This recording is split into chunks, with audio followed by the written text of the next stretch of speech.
welcome. It is episode 276 of the Synth Network live show. I've just pressed a button there. Hopefully it hasn't all cut you off by mistake. So yeah, we are here. It is July the 18th. It has got rather hot again, so I apologise for any background noise coming from out there, but the windows are wide open. If the the local youth even decide to trot past my window with their car hi-fis blaring out loud beaty music, then I apologise, but that's kind of what it is. But I'm not sitting here sweating my my considerable man boobs off, not for no one. Welcome to the show. I hope that you're all well and that the weather is as splendid as it is here where you might be, and wherever you are in the world, hello, welcome, and thank you for joining.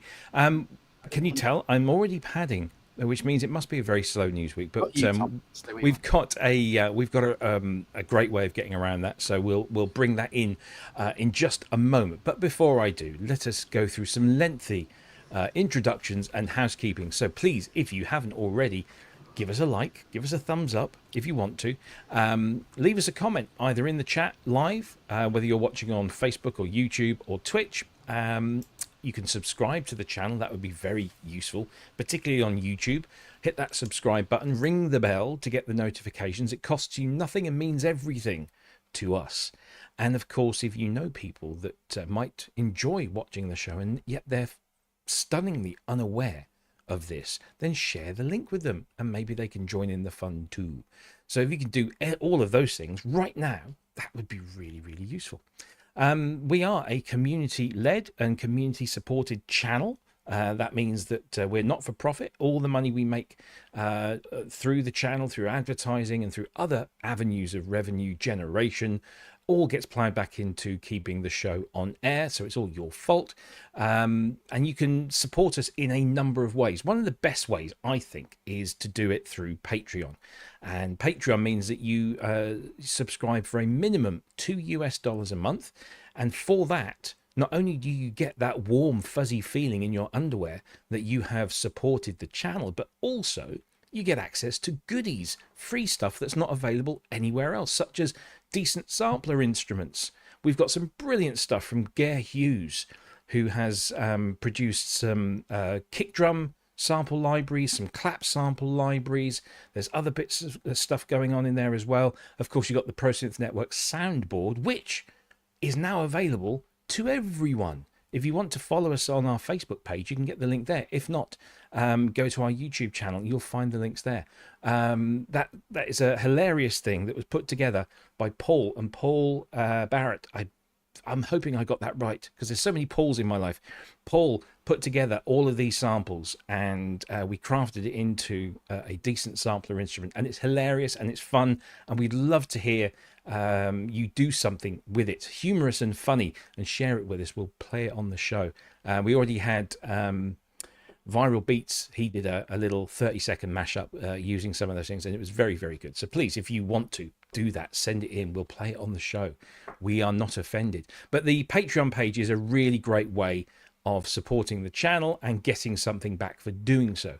The other way you can support us is through our our merchandise store, where you can buy products such as these t-shirts with images of me and Andrew and Kent and others, logos and comments and branding and all sorts of things. And you can get these wonderful big water bottles that here we go, sample this.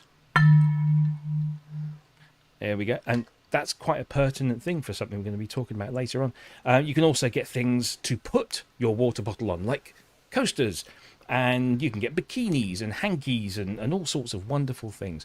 And we are able to take a little slice off the top of that. You get to spread the word, spread the love, and we get to pay the bills, which is always good. So lots of ways you can support us. The other way you can do it is through YouTube. You can become a YouTube channel member. Again, minimum $2 a month. You get access to all of that free stuff that you get on Patreon. So it's exactly the same. You can pick and choose which one you want to use. We don't mind. So it's all good. So that's how you can support us financially.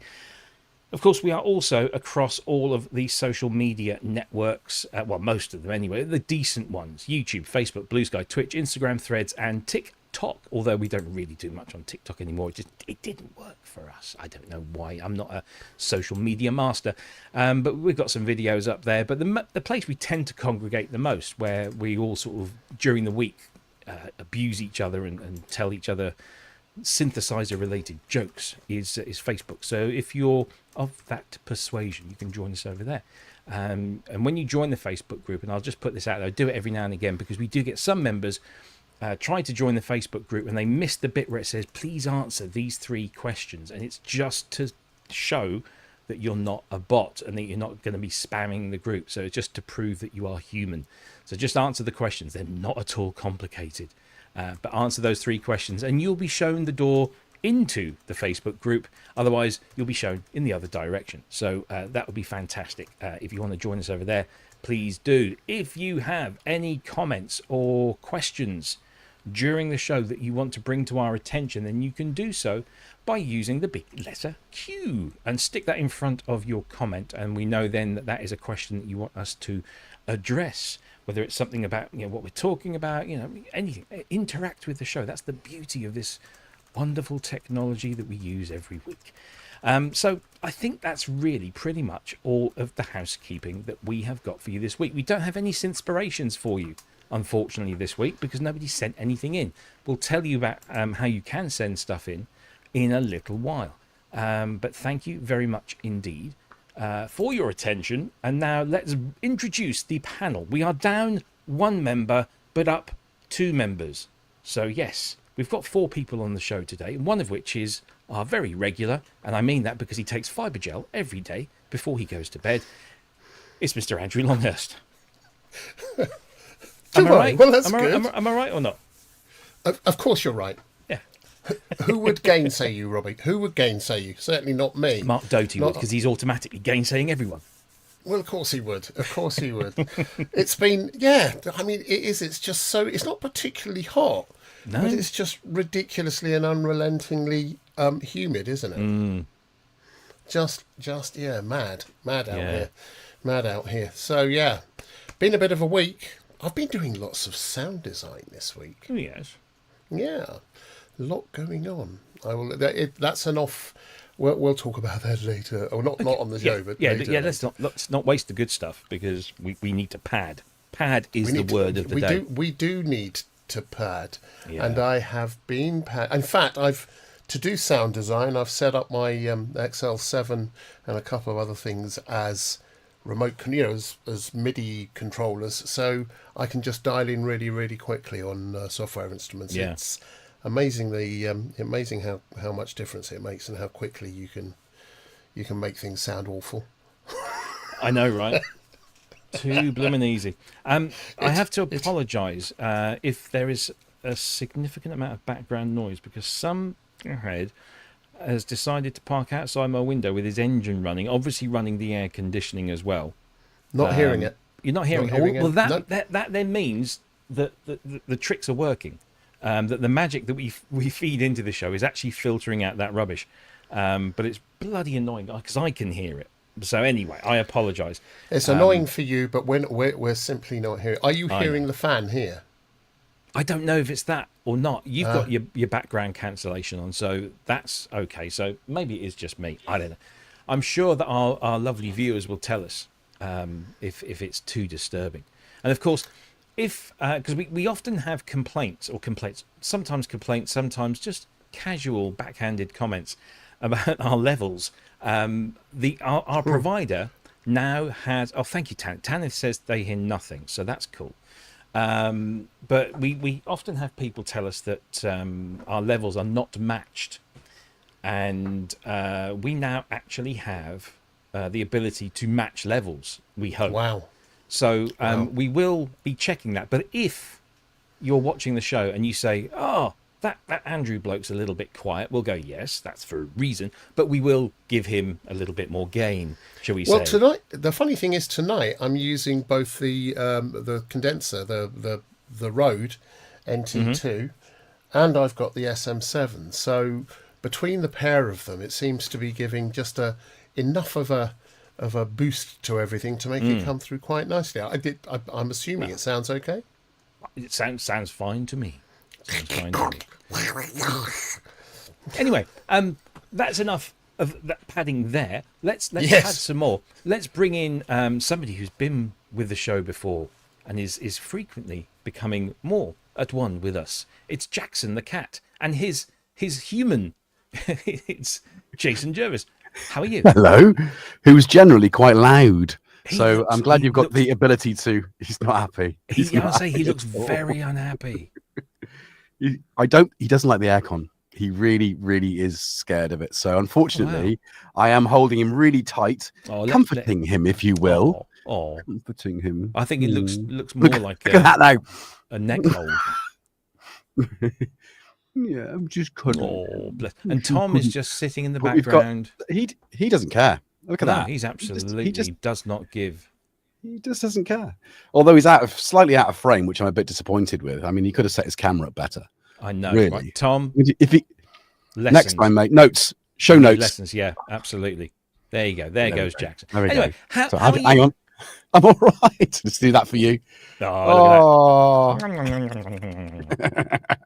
I'm dear. good, thanks. Good. Good. It's been a crazy couple of weeks, but lots of stuff happening in the studio, sort of improvements, and lots of outside streaming. So yeah, enjoying it. Yes, And, because you're doing the yeah. No Synth Network. Yeah, Our lawyers have been informed. They're a little twitchy, but I have told them to cut you Well, some it's slack. it is respectful, Yes, no, it absolutely is. It absolutely is.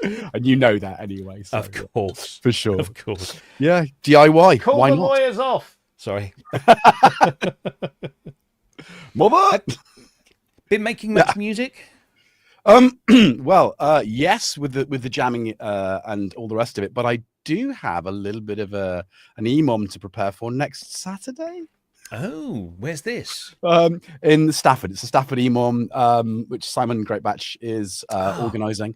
So that's on 7 till 11. Do avail yourself of that either on the interweb or the in person. Yes, it's free. please Free do. to get in.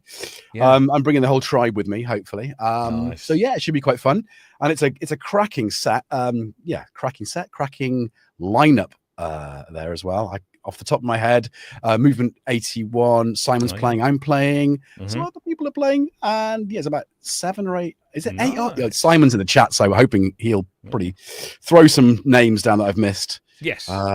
Jim Glue, of course. Of course. Yes, you are. Looking forward to it, Jim. Yeah, I'll see you there too.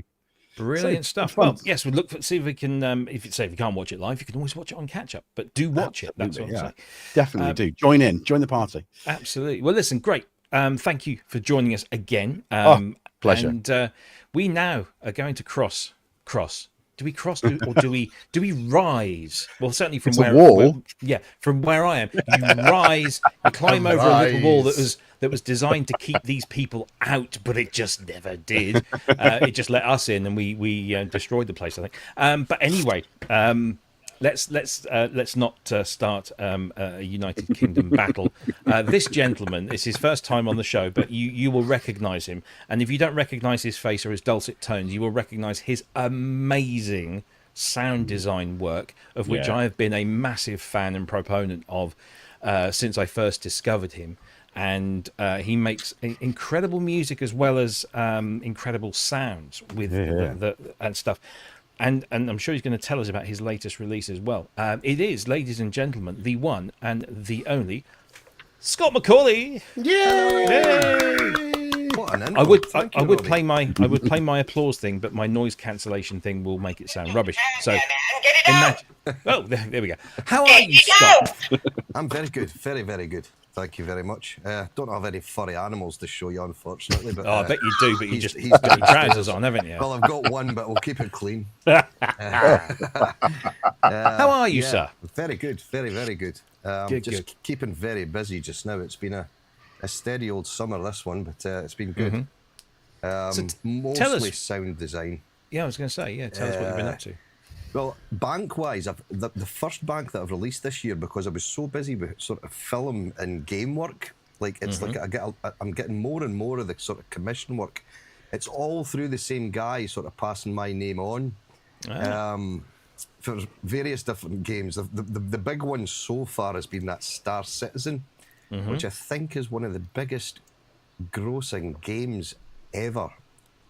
It's like hundreds of millions of pounds. It's been in development for 12 years. And I'd never Bloody heard hell. of it. I'd never heard of it. It's been in development for 12 years, Andy, but what they do is they release certain sections of it. So it's like publicly funded, so people will buy into it and then they move on and then they build the next. And it's basically all to do with various different planets all over the world. And albeit that you can fly onto these planets, you can actually land on the planets, go into towns all over the world and walk into shops. They actually map the whole, it's colossal the work they put into this. And it's like big Hollywood stars they use for voiceovers and modelling the faces on. So yeah, that's been a really interesting project. So that's kept me busy and kind of away from, ever since my Polybrute 12 banks came out just round about Christmas. Up until June, I had no preset packs put out until June, which was the first TO5 bank that I put out. Yeah, Labyrinth. 80 sounds. Yeah, Labyrinth Volume 1. And then I've just released Labyrinth because people were emailing me like crazy saying, can you do a Volume 2 for this? So I just carried on while the synth's fresh in your head. It's quite good sometimes just to carry on. So I've now just released the Labyrinth Volume 2. Nice. It's funny because it does that one. It does take a while when you're designing you to sort of fall into the world and get your head around and be cognizant with whichever machine you're designing sounds for. You kind of have to embed yourself in it and it becomes part of your thought processes. So coming out to do another one is always jarring. Yes. Being able to do several things at the same time, I think that's brilliant. I love the work you were doing on the PB, but I've not heard the TEO stuff yet. It's very good. Yeah, it's a cracking little synth. It took me a little while to get into it. But again, that's just that, Andy. It's just exactly what you were saying there. It's just sort of getting your head into. It's like muscle memory, because that's why I love the hands-on thing. And once you've got the muscle memory and you know exactly what you're trying to do, you're off. But generally, I'll spend in the regions of maybe 200 hours per 100 sounds in a bank. It's usually 200 hours I'll do. Wow. There'll be sounds that I just go, no, that's not making the cut, and I just bin it. But yeah, that's generally how I work, is sort of base it on 200 hours. So people a couple of hours if I can play them for a long time myself, I think, right, other people are going to enjoy these now because I've made this and I can play it for so long, so other people will get a lot of hours worth out of this. Yeah. That's generally how I do it and base my sort of thought process. So I've got a question for you. Where the hell is the third Polybrute volume? That might be a little while yet, Rob. Because honestly, mate, volumes 1 and 2 have just knocked it out of the park. Yes, I know. I've kind of set the bar there, so I need to. But yeah, no, I'll come up with something anyway for it for sure. So. But most of my tutorials, because I also do one-to-one tutorials for folk. Yeah. And most of them, funnily enough, have been on the Polybrute. I've had a couple on the third wave. But the Polybrute's a very popular one for people just wanting to learn the sort of step-by-step process on sound design with that. So yeah, it's a popular synth, that one as well. Yeah, it is. Yeah. Synth.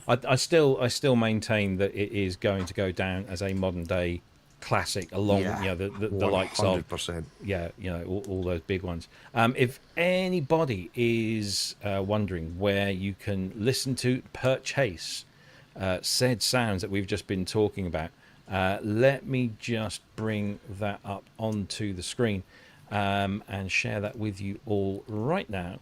At the stage, there it is. This is Scott McCauley Sounds. The website is arano.co.uk. And I will post the link in the chat for you as well. There is stuff there for, just a whole bunch of synthesizers.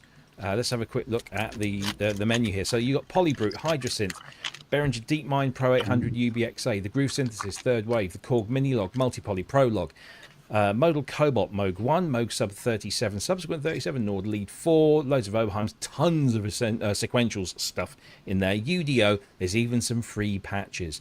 So there's plenty of stuff for you to check out there, and I urge you all to go and have a listen. No excuse. It's not just sounds that you make, because was it today you released Mosaic? Yes, that was just, that was one that I only started that on Wednesday night at 11 o'clock, and it was one of those ones that just fell out. Yeah. And I carried on with it yesterday. Got it to where I was happy enough with it. I'll probably still do a little bit more polishing, but I put it out on YouTube today with a video. I thought, I like it myself. That's when it's a half decent tune, because you kind of go, ooh, that's a nice one. Yeah. Yourself, because I'm so super critical of my own stuff, But that one's grabbed me myself, and that's unusual. Great. It's a great tune. It's a really great tune, mate. Thank you. Really good. Can we buy that anywhere? Or is it just on YouTube? Not yet. I don't know what I'll do. I'll probably, one of my friends has got a label, and I might just put it out via him and just let people stream it, because it's really just a fun thing, me writing music nowadays. I'll take a look at it and see. Stick on Bandcamp or something. Yeah, I could do that. Be good. I mean, that's dead easy to set up. At least get some sort of revenue back from it. Yeah. I mean, even you just sell it for like £1. Pound a pop, yeah. Yeah, that's it. I'm just trying to find your YouTube channel. Sorry, go ahead, Andy. Yeah, I've got to ask, Arano, where did that come from? That was... of course. Yeah, Arano. You know what? I was trying to think of names that would be...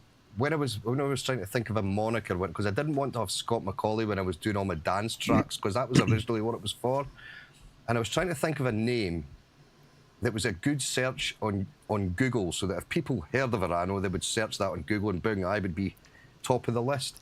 And I was for ages when I picked this name, and everybody came back after I'd picked it saying, "Vuvavu, this is all I got."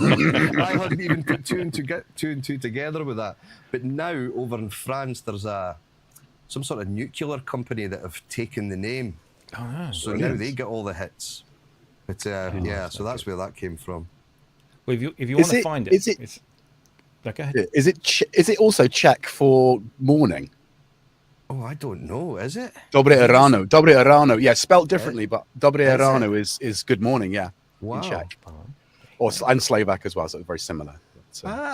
That's interesting. Yeah. I used to know a Polish sound engineer and a Czech one too. Yeah, Czech one too. Oh, dear me. We do not condone this behaviour.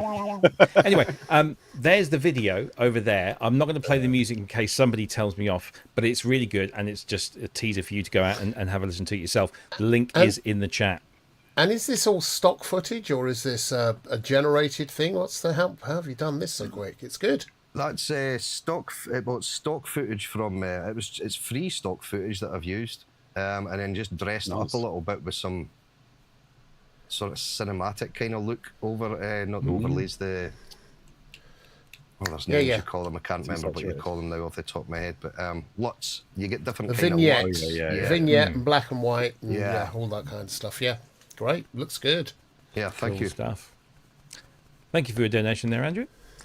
Right on the money. Very welcome. Join it. £2.76 by the way, for show 276. Wagu and a couple of others have asked, where's Kent tonight? We did say at the beginning of the show. So Wagu, just make sure you turn up on time next time. Yeah, listen. We're making notes here. Making notes. Yeah. No, if anyone's wondering where Kent is, he's fine. Okay, he's been a bit under the weather, and he felt that he wouldn't be on top form tonight, so he asked to be excused, and we let him. We'll dock him a day's pay, but he won't miss it because he requested a Scotsman and a Welshman to fill in for him. Exactly. There you go. This is us. Hang on, that way. We just because he's the Irishman, isn't he? And then you're the Scotsman and the Welshman. Yeah, exactly.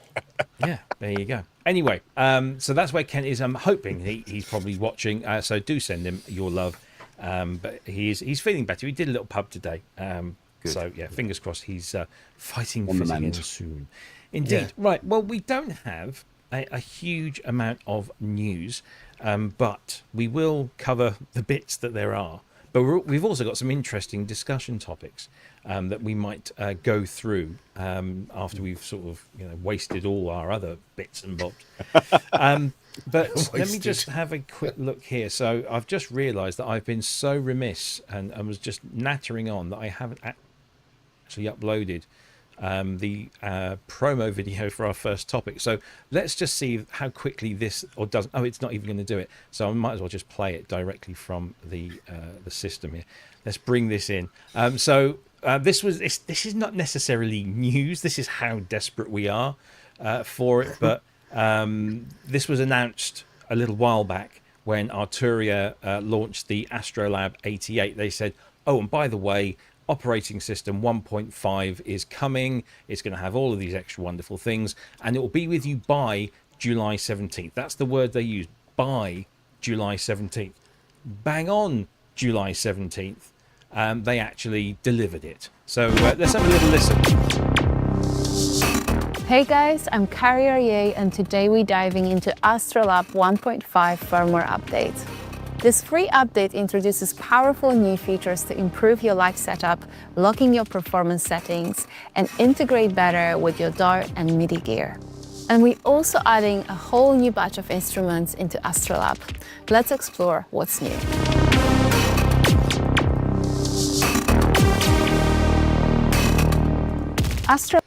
Well, maybe we won't, because we could, I guess, pad the show with just watching the promo, because it's about a 10-minute thing.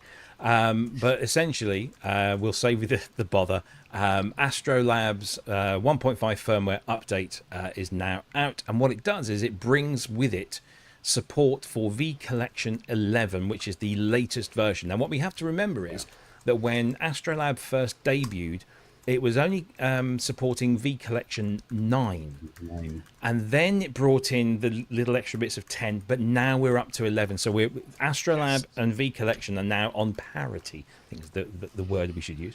So what does it bring you? Well, it brings you all of those instruments that were introduced. So Pure Lo-Fi, Dupe 8000V, which is just magnificent. Augmented Yangtze, or augmented mallets, Mini Brute V, that's all in there. The SEM V version 3. There's a few other bits in there, and they're all in there. The only bits that aren't in there, and there's a very good reason for this, is Mellotron V and the CP70V. And that's because Arturia got permission to do the software versions, but they didn't get permission to do a version that resides in hardware. And that's kind of obvious, I would have guessed, from Yamaha and Mellotronics. Is it Mellotronics that own the Mellotron brand now? I can't remember now. But anyway, that's it's all to do with licensing, schmeicensing, and that's. Yeah. But what they did do is they introduced a sampler instrument that is exclusive in the Astrolab world. Allows you to use sound fonts. Samples. Yes, it's samples. So it's a sampler. But it's a remarkable thing. I mean, I don't know what you guys thought of Astrolab. I fell for it straight away because you don't have to turn your computer on. You get all those wonderful sounds. You've got audio inputs where you can feed a microphone through and use the vocoder as if it's an actual vocoder. It's brilliant. It's not a synthesizer to be programmed. It's a performance stage keyboard. We all know this now.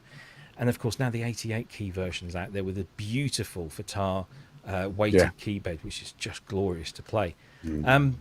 Scott, have you dabbled with V Collection Astrolab at all? Is this something that's been on your radar? Not the Astrolab. I've got V Collection, but like I was saying to you the other day, that I need to get mine updated. I think I'm still sitting on 7 or 8 at the moment, so I definitely need to get mine updated. They do offer me a good deal actually to get it updated. I've just not done it yet. But it was actually the JP 8000. That really caught my eye. I thought, oh wow! And when I went to go and buy that, and then I thought, well, hang on a minute, for a few more quid, I could actually just upgrade and get it included with the upgrade, you know. So I'll just do that. Yeah. But yeah, the Astrolab, it's not my cup of tea because it's not a programming kind of synth, but for performance on stage and thing, it's a phenomenal bit of kit. It's very, very good.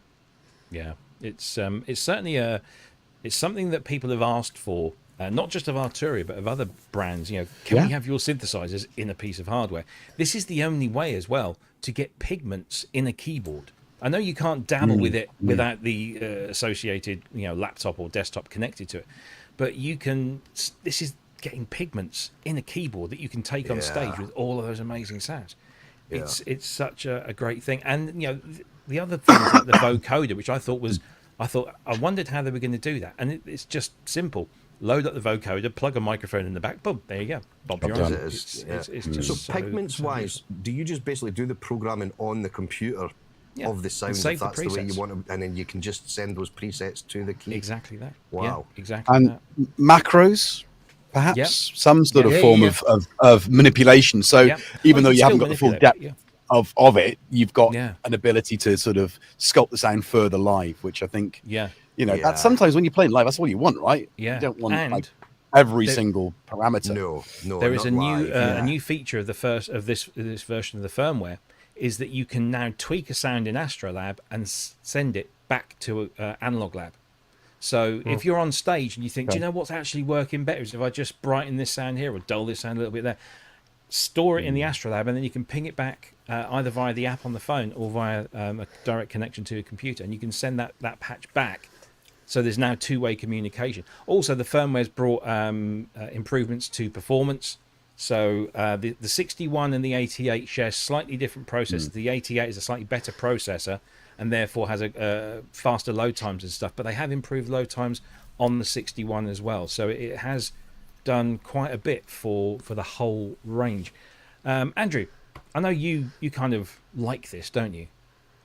Well, actually, yeah, I like it a lot. I think I said so right from the beginning. I've got a musical project I'm just working on at the moment as well with some old pals of mine. We're going to be doing some live stuff, and now typically the live stuff involves a lot of sequencing and arpeggios and sample playback, and then huge amounts, big string libraries, all that kind of stuff, and then synths, massive synths.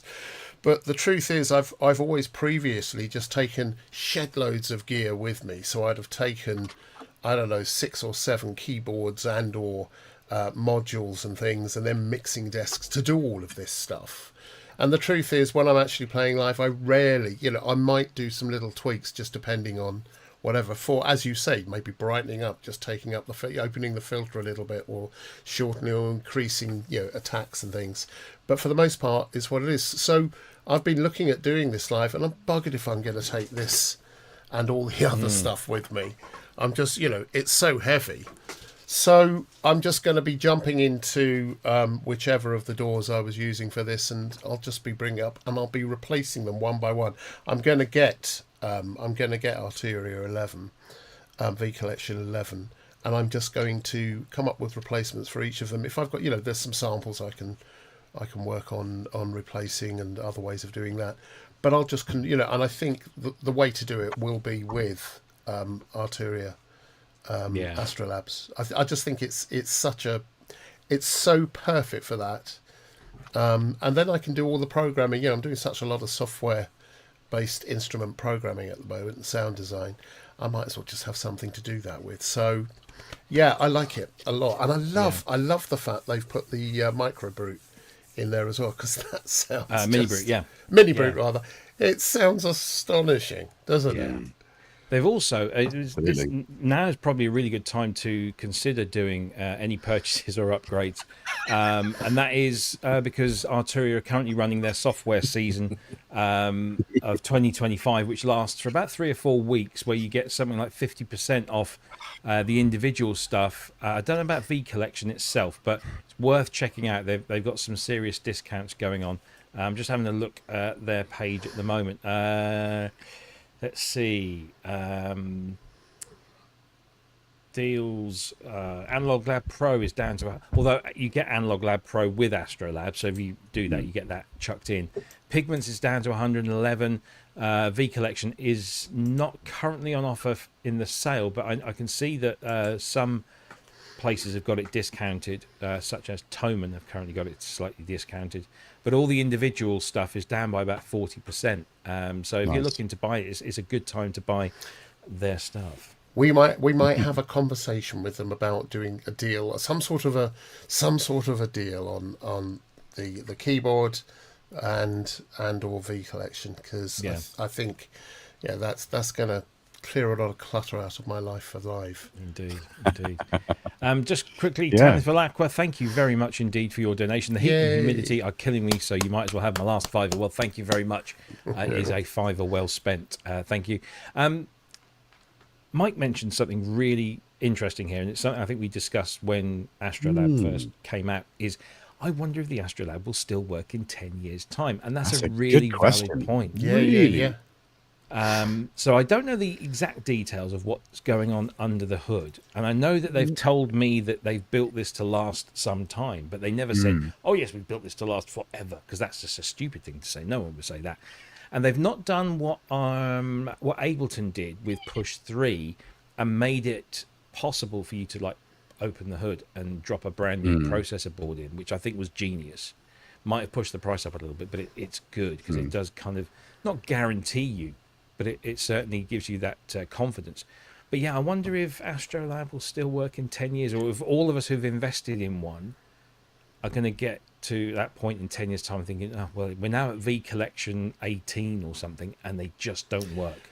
Bear in mind that... Go on. You sure? Bear in mind that this is a company that launch a product and 5 years later are still releasing firmware. I'm talking the Micro Freak. Yeah. So it's highly likely they are not going to leave you high and dry. It's not the B word. They're just firmware. Cheers. Next thing. They care about the end user, and I think does the original Analog Lab keyboard, does that still work as well? And what about the Spark drum machine? Do they still work? Because that would be if anybody knows, if anyone's got those instruments, do they still work? Are they still updated? Are they still, are you still able to use them? I know that Synth the and Analog Arano Lab Spark keyboards doesn't work. Oh yeah. Okay. Well, I thought Tom might know. Yeah. But the actual hardware probably still works. You just probably can't do much beyond what the state, unless of course you've got it's a sample. It is an interface, really, isn't it? Those items were designed to work with a computer. So maybe because the Astrolab is designed as a standalone unit, that maybe it'll be feature locked to, let's say, V Collection 13, and that's it. But you've still got V Collection 13, and it doesn't need to work. You know what wouldn't surprise me? I'll just go on. Go on. No, go on. I was going to say what wouldn't surprise me, because they did this with Micro Freak, is that they built in some future functionality without telling anyone. And then they released the vocoder version, and they said, oh, all you got to do is plug a microphone into the headphone socket and it works. So I wouldn't be at all surprised if maybe there is, once they get to a point, they'll say, it's okay now, because most of the Astrolabs we've sold are now probably out of warranty. If you undo your Astrolab, there's a processor board, and you can buy a new processor board from us and drop it in. It honestly wouldn't surprise me. It's probably not likely, but who knows? The thing is that there have been a number of instruments and or bits of technology. I'm thinking of things like the Akai DPS-24, the mixing desk, which was actually a brilliant piece of kit, but when it started going bang, you couldn't replace it. And I think people's experiences of essentially computer-based music technology has not been great. This is slightly different, though. This is slightly different in that the kind of tech they're using isn't straining as hard, because they were, with all previous technologies where they've used computers, they've had to run them to the max. So they've been running hot and heavy, and it kind of it's almost guaranteed to kill them. These don't seem to be doing that. The other thing is it is an interface rather than being a synth, which which has got all the knobs, essentially is self-contained. It's using the computer to play it back. Honestly, for me, if I'm using it, it's because I'm using it live. For that, if it lasts me 5 years, I'm good. I expect it will probably, judging by their previous outings, I guess it will probably last a good 10. It's a good thing. It does make you wonder Arturia whether they are really good. Yeah, whether they thought about this in the design process. They thought, most stage keyboard players will swap out their main keyboard every 5-10 years. So we only have to really make this last 5 or 10 years, and then after that, we'll just bring out Astrolab Mark II, and they'll buy that, and they'll buy into that, and maybe I don't know. It's an interesting thought, and I think we had it and discussed it when it first came out. Mm. But yeah, right now it's a slightly different customer base from a sort of a synth head, though, isn't it? Because Yes. it's someone who wants an instrument to play. So that's as you're right, live performers. I mean, what have you got? Nord Electro, that kind of crowd. Yeah. You know, the Rolands, the Yamahas. I mean, this has got to be easier to set up and quicker to get going. In some respects. Truthfully though, most people that play live, you know, aside from people who just do Hammond organs and whatever else, most people who play live keyboards live will also be using studios, DAWs to and or soft plugs as well as their hardware to do this. Now, with something like the V Collection, it does allow you to have access to most of the things that you lust after and or already have. And if you're already working in a DAW, then this is kind of a workflow for most people that are going to go out and play live. That's going to be seamless. It's going to be it's kind of a no-brainer. That's I think what I'm saying, and that's why I love this. The main stage crowd, the musicians that use main stage, that I think is again perhaps more the audience for this. Then I think you know there's plenty of people out there. Main stage requires you to have a laptop. Exactly. So this takes that out. Yeah, this doesn't. That's what I'm saying. As a live, from a live perspective, doing live work, I just want to turn my keyboard on and get on with it. Absolutely. The fact that I can connect it to my phone or my lappy, as well, is fine. But I can just run it straight out the box.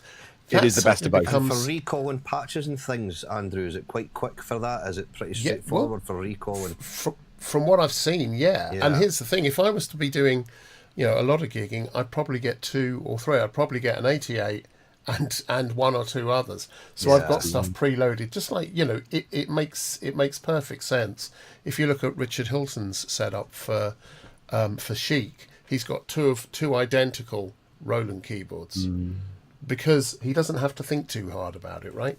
I say he doesn't have to think too hard. He's a deeply talented man, but that's kind of what keyboard players want. They want just to have stuff they know. And that's kind of like M83. They've got like about 20 Hydra synths on the stage. Exactly. Yeah. And it sounds phenomenal. What they do sounds great. When you look at this, I mean, this is one keyboard that has all of these instrument recreations in there, so you can play any of these. I mean, it's a hell of a list. And then you think, well, actually, there's also all these different types of sounds. You've also got different types of synthesis. I mean, across all of those instruments, you have 11 types of synthesis. That's one more. Yeah. and the whole range of their brilliant effects. Their effects are amazing. It's a heck of a lot of stuff inside one keyboard for what is like $15.99, I think, for the 61 and $24.99 for the big one. 88. It's such a powerful thing, and I don't know. I mean, I guess time will tell. And here's the thing: if you were to accidentally, something went wrong and one of your keyboards went down, you've got 2 of them.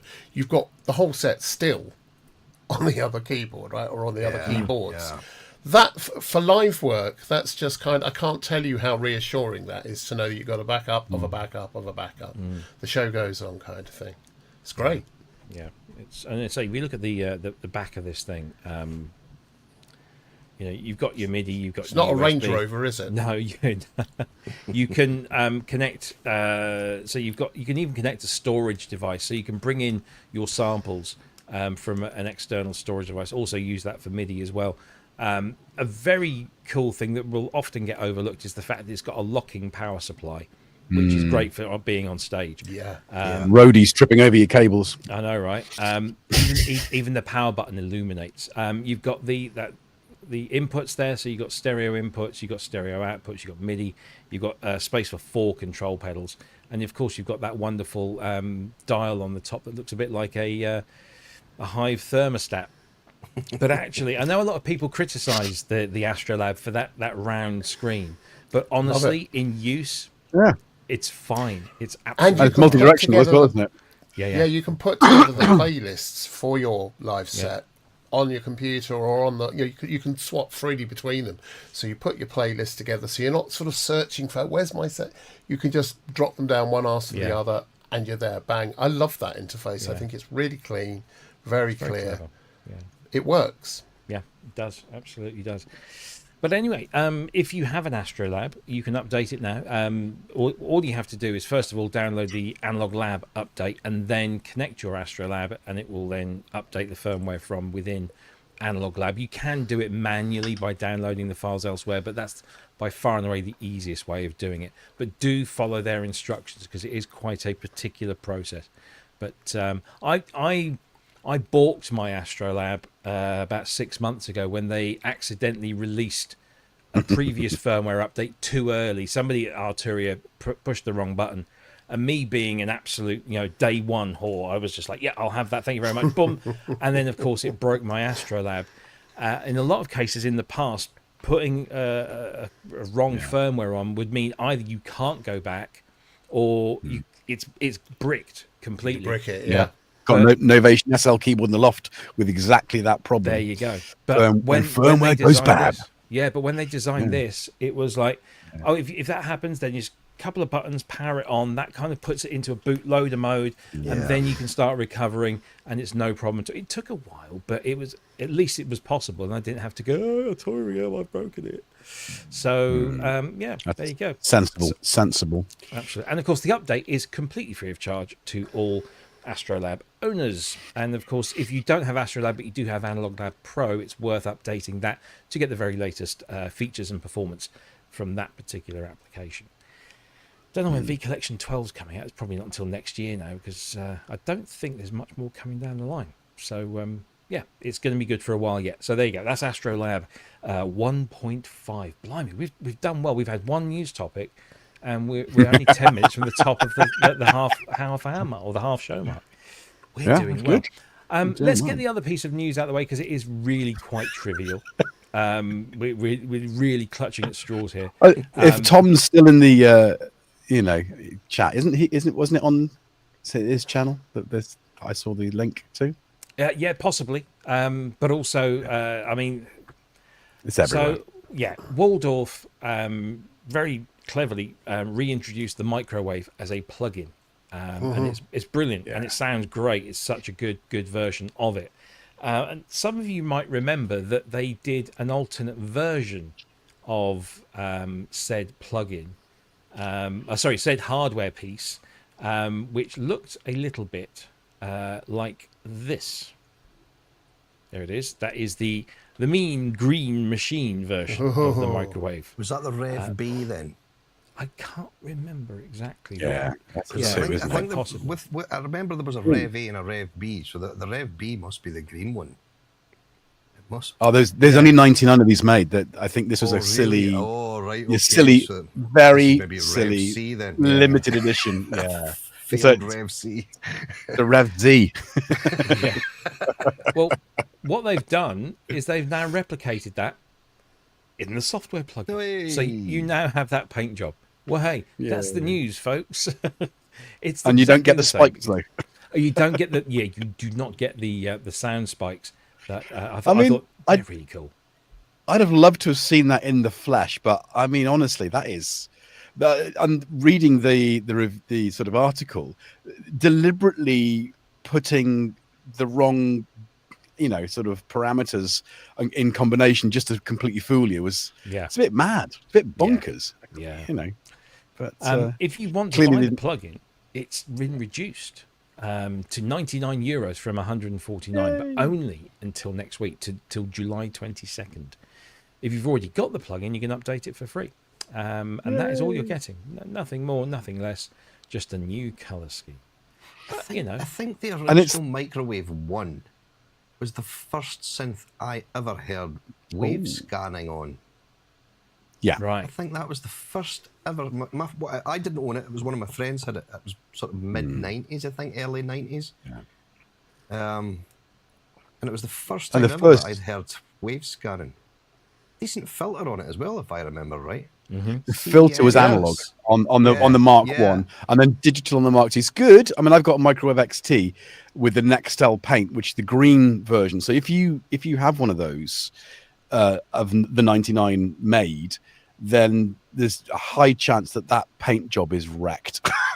You know, because they look awful. They look powdery and nasty. You know, talk about sort of rubbery knobs, but it's like a rubbery paint that just perishes over time. But yeah, the original Mark 1 has a phenomenal analog filter. So that's the one to get if you can get one. But yes, the XT is a Microwave 2. Yes, Wagu. Yes. Is that 8 voice as well, Jason?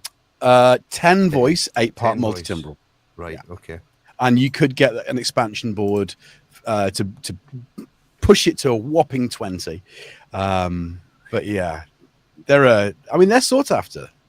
You know, so having a 99 quid software version of that is definitely worthwhile for the rest of us who don't own one.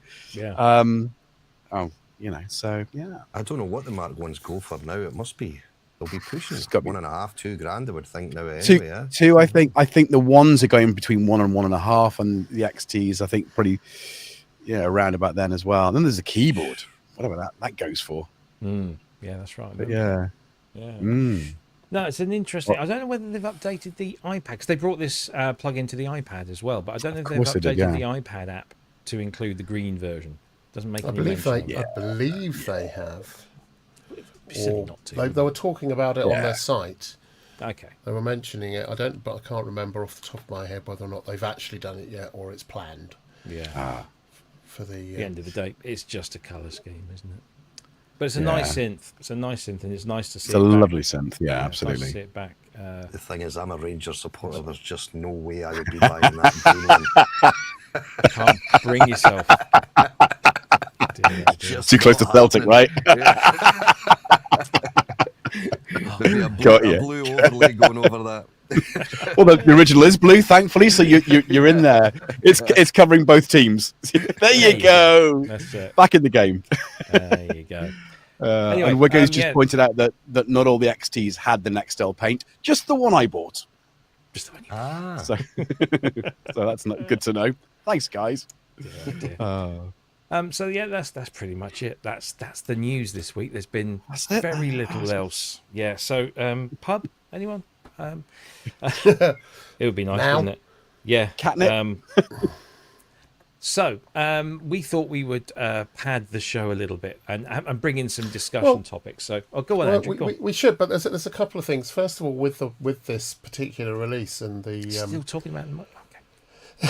I just remember the microwave or the wave when it came out. The microwave, it was always one of those things which I think all of my contemporaries kind of looked at it, sort of sideways glanced at it, kind of going, "Oh," but it was just that little bit too much to take a chance on it. But everyone that actually had one, you always looked askance at them and goes, "Oh, you fucker! Can I just?"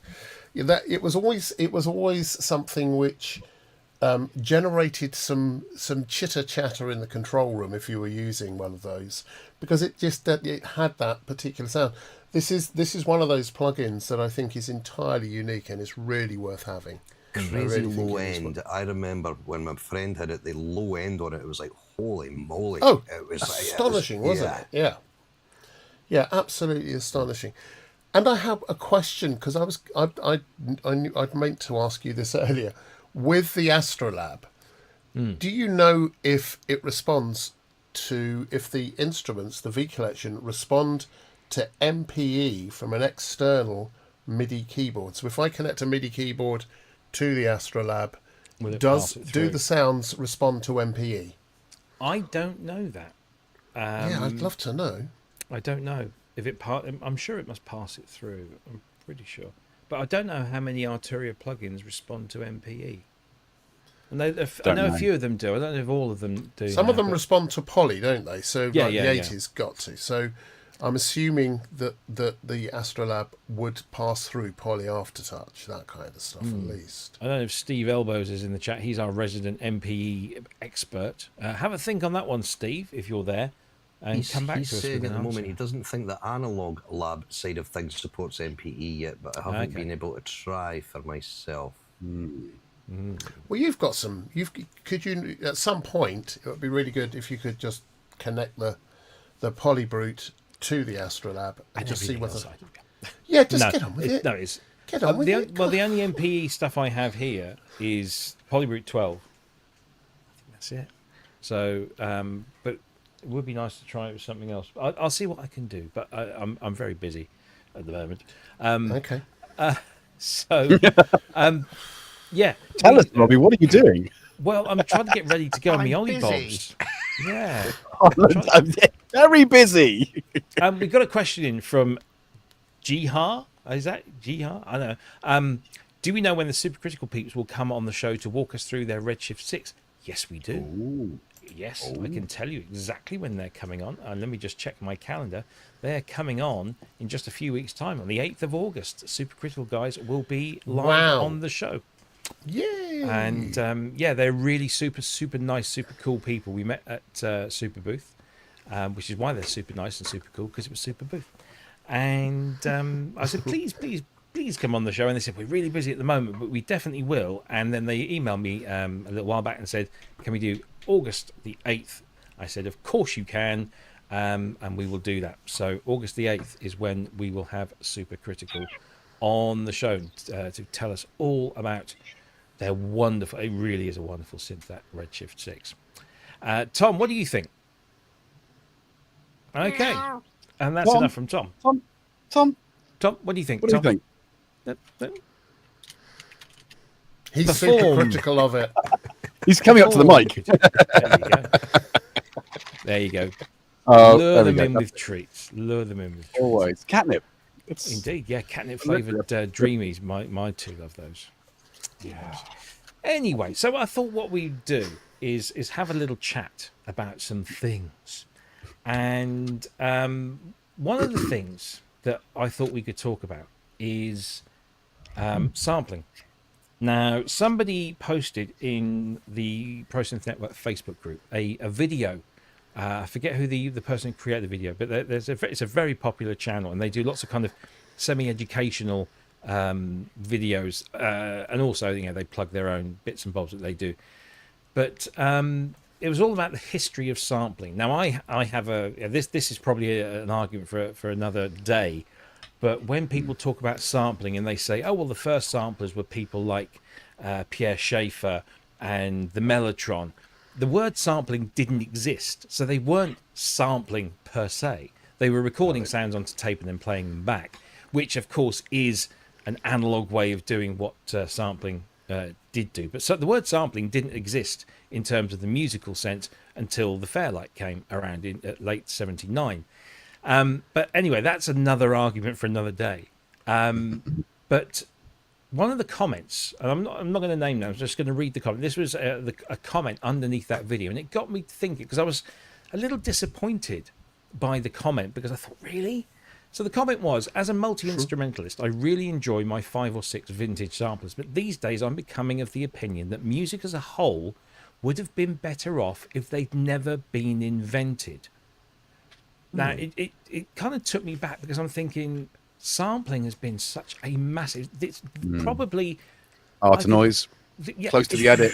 But it's the most prevalent form of synthesis out there.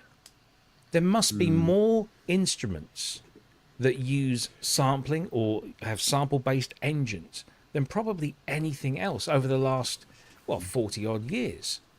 Especially in the last 20-odd years. I mean, many instruments. Yeah, absolutely. Korg M1, one of the most popular synthesizers of all time, sample-based. Yeah. All of these workstations, sample-based. I mean, how many gigabytes of samples does the Montage have? Just Contact. Tons. Look at everything 7 you can get for Contact, for More than 7. scoring packages, and all these libraries. Has sampling been... I mean, why would someone think that wish they'd never existed? Do you think it's how it's being used?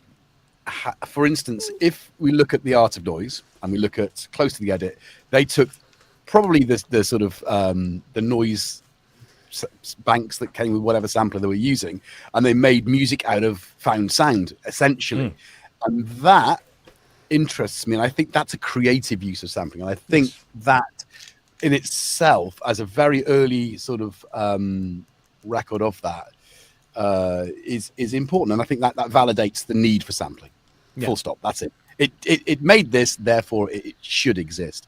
How people use a tool, now that's a different kind of conversation, and I think if you look at taking, and again, this can go either way on this line.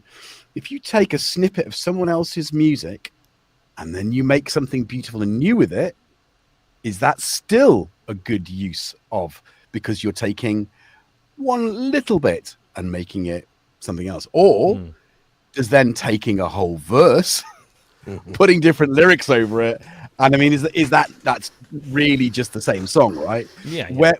And I think that's perhaps what that comment refers to, is the fact that it allows people to use someone else's creativity with very little effort to create something that they then say that is their own. Yeah. But as in the grand scheme of things, that's still quite a small nowadays anyway. I mean, there was a time, when sampling, really kicked off, that everyone was copying everything. I mean, but lawsuits, right?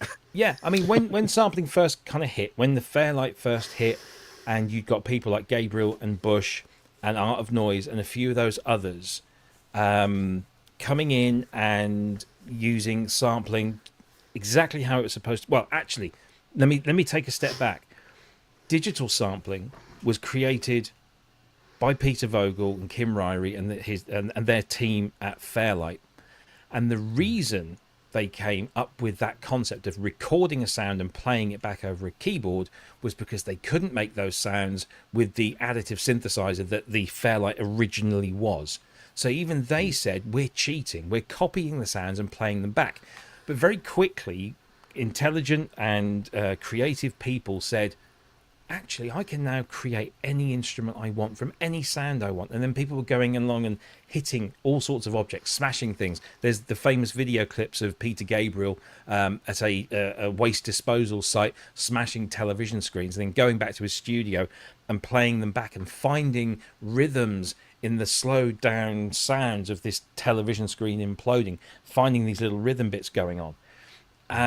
But then what very quickly happened was when Fairlight obviously were very, very expensive, and companies like Akai, Emu, and others were coming in and delivering it at a much lower price point, then more and more people started using it for novelty value. I mean, God knows how many records. Yeah, there were so many records in the mid-'80s of people just, I mean, I don't want to say, because I love the song and I love the artist, but Paul Hardcastle's 19.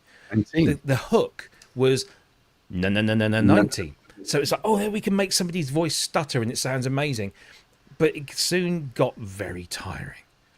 And we started to lose sight of that creative element of sampling. We began replicating, we began copying, and then that's where we get mired down in that kind of, are we being creative, are we not, sort of thing, and the lawsuits and all that stuff. But I think today, actually, Carl Bev is just really big. Yeah, sorry, yeah, I think Carl Bev has just pointed out another important sampling. DJ Shadow's introducing, not introducing. Hey, yeah. Introducing. But that was that was quite special, and I think that again, that probably fueled a bit of resurgence of sampling in a more creative way. Yes, absolutely. So yeah, that's a good, worthy to mention that one. I think definitely. Yeah. I mean, hi Kent. Hello, Kent. Hello, by the way, Mr. Swan Vesta with look at that for a hairstyle. Strike a light. Yeah, striking. Literally. Check out the poster, dude. Oh, it arrived. Yay. It arrived. Nice, isn't it? But like that. The drink bottle thing hasn't. Yeah, it came from two different places, so yeah, one will be slightly behind. I'm just jealous that you've got here. It's nice. It's nice to see. It's nice to see Hans looking at the poster so longingly. Yes, which he does. Almost anyway. as if he wants to come on the show. I'm sure he's rubbing himself quietly when nobody's in here. Yeah. Yeah, so if you lift yourself up a little bit, your top of your head will kind of disappear and blend, won't it? Yeah, that's actually. I think we can do that. Hang on. I think this good of you to join us. Yes. Well, I was up here and ready. I was just about to join. 5 to 7, and it was like, ooh, hang on. So I had to go for a little walk around the garden for 20 minutes, wait for it to pass. So it has now passed. Good. And that's another 2 litres of Ribena I've drunk now. Well, we'll come to you. Maybe you have some thoughts on whether sampling has been a force for good or not. Me? Thoughts? Yeah, yes, thoughts. But I want to move to somebody who, as you may or may not know, it's very not well known. But one of our number used to work for one of these big sampling companies. Really? Can you guess who it is? Oh, Is it it's got to be Scott. That's why he's on today. And It's got to be Scott. It's got to be. Mr. So Longhurst. here's the thing. So Go on, Why are you Mr. looking at him? Who was it Arkai you worked for, Andrew, was it? It was that guy, yeah. He invented the Timberwolf. Oh, he's muted himself out of disgust. there we go. We're back again. Yeah, we weren't supposed to hear that. Yeah. So the thing is, I was around when sampling first sort of arrived in the studios. I was around when the Emu One and the Fairlights were sort of beginning to appear, and then all the way through Akai doing its thing, and then then Emu with its thing again, and of course Casio and God knows what else. And the truth is, the truth is saying that there is any one way of sampling or any one group sampling in a particular way is to miss a huge swathe of people. There were so many different ways of sampling. So as Robbie said, the Peter Gabriel thing of going around smashing television screens in scrapyards, recording it and then putting it in, that's one. The very early Fairlight, Peter Vogel and whoever else, they stole a bit, or didn't steal, they sampled a piece of music from vinyl, which was the eponymous sort of orchestral hit, because they wanted to see what it would do. It was so, and then that became a musical thing. That became something which some people used as a musical accent. Some people put it all over everything. And there were lots of people doing lots of things with sampling. I was certainly running around with microphones and a professional Walkman and banging and crashing things and doing all that. But then there was another bunch of people who were doing the whole, can we make a musical instrument out of this? Can we sample a violin and make it sound like a sample? Like a violin. And the answer is not very well. It's sort of, you get a hint of a violin, and then when you play it polyphonically, it kind of stretches out, so you need to multi-sample up and down the keyboard and find ways to anti-alias, and then you have to multi-sample down for things like pianos down through, so you need soft and loud. So it starts becoming much more complex and much more complicated. And I think Akai, I mean, Emu did as well, but Akai really very early on were doing stuff with filtering and processing of samples in a way that was affordable for anyone, so that people started experimenting. And I think that probably the smallest part of sampling, it became a big thing, was when people started nicking things like James Brown riffs and bits from records and using those to create their own things. But that had, believe it or not, that had already been going on anyway. That kind of thing had happened with tape loops and all sorts of other things in the past, or just playing the same thing. Plagiarism. That was copyright strikey things. It became more readily identifiable with sampling. But it's always happened. And yeah, there was a bunch of people did that. But sampling has now become, we've kind of gone back to it becoming the basis mostly for musical instruments. And now we have some fantastic sound libraries. Kent's got all of them. I think he's got all the sound libraries, where that sampling, his sample libraries are astonishingly good, massive multi-sample things that really give a sense of the articulation, which is what everyone was after right from the very beginning.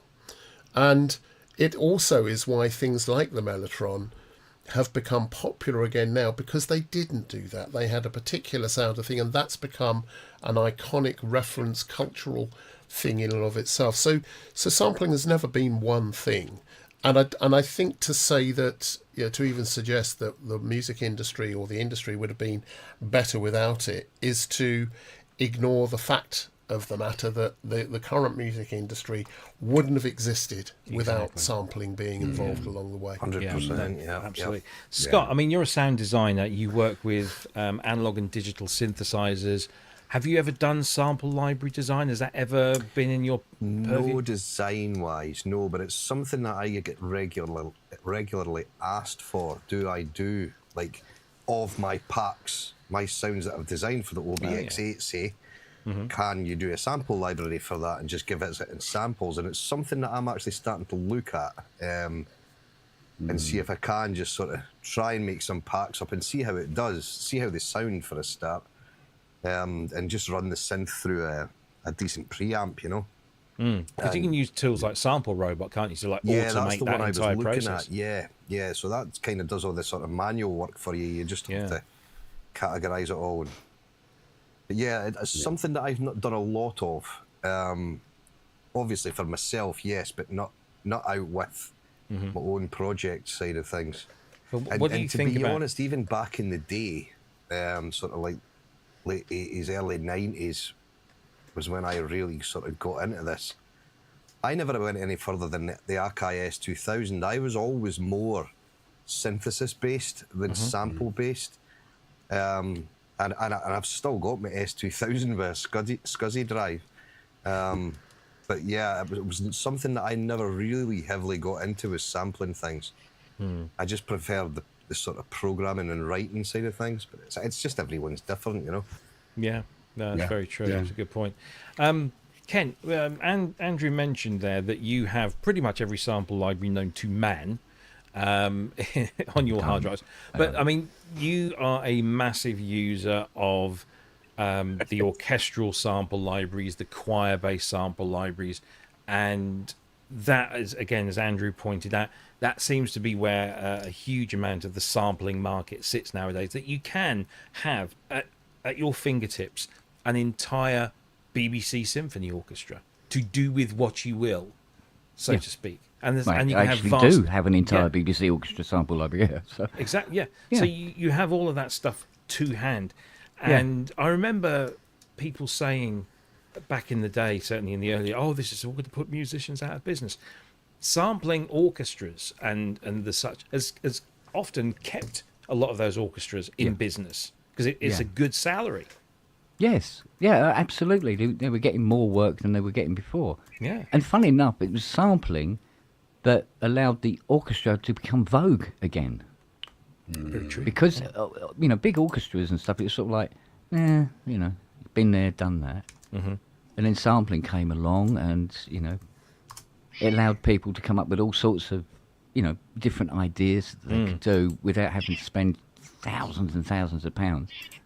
And then, when the money was available, they'd be using the real orchestra to supplement how they'd done it originally and stuff like that. But I mean, do you know who said this comment? That, isn't it? Do we know who said this comment? Or is it just that it was nameless? Yeah. They don't need to be named. I'm not saying that. Yeah, just. Yeah, it was just. Was this on YouTube or something, or what? No. It was on a Facebook group, but it was posted underneath a video that was about the history of sampling. It was kind of a very potted history of sampling, and this person just said, "I think we would have been better off if sampling had never been invented." And I was just kind of taken aback by that because, again, as Andrew has said, we wouldn't be where we are today in the musical environment that we're in today without sampling. Sampling is so prevalent. Well, I suppose it's, when you think of sampling, you think of it in a very, very specific form. Whereas, to say, we'd all be better off with without sampling, we'd have no audio on our YouTube. Let's see, what else we got? CDs? No CDs. Right? Yep. Your door wouldn't work. Yep. Or the windows. You'd have no music in your phones. Especially your back doors. Your back doors would get neglected. Excuse me, my back doors are never neglected. I wax frequently. Hey!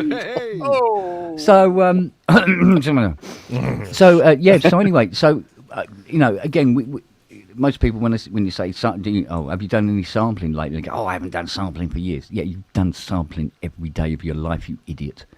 But you look at things in this very niche way, which is, you got like the Mirage or the S3000 or the Roland. What was the Roland one I had? S7. The S7. No, it was the 330. Was it?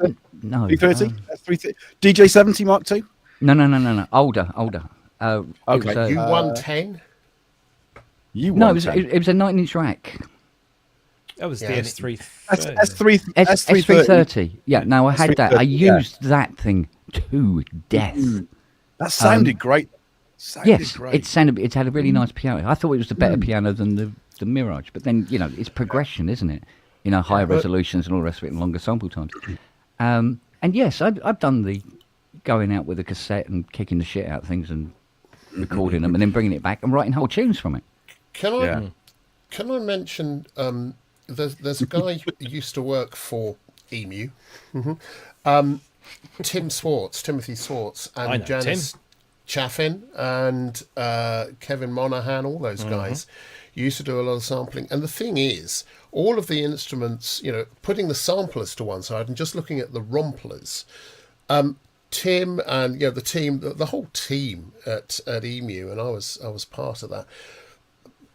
Tim managed to take, go and do these recording sessions with real orchestras, doing the Virtuoso 2000, putting a whole orchestra into 64 megs of RAM.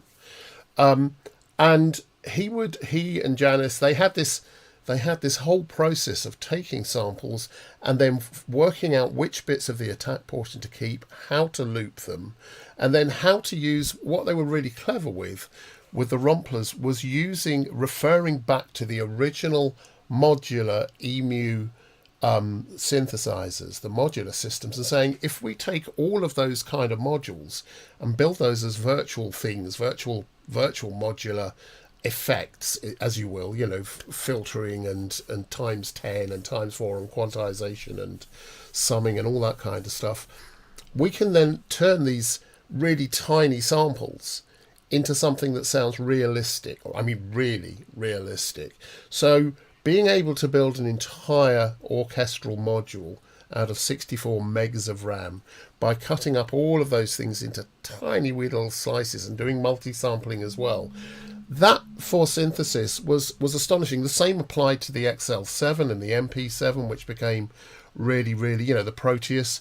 People use those and the synth sounds on them for years to make lots and lots of sounds. So those were all sample based. And the kind of work that Tim did was extraordinary. I think he's still going with Digital Sound Factory. He is. In fact, we should have Tim on sometime. We should have a chat because, go on. The Proteus era sort of racks had an audition button on the front, right? So we would demo them back in Sound Control. So you'd have them all racked together, and you'd go through each, and you could so easily demonstrate them. That's been sampled. Yeah.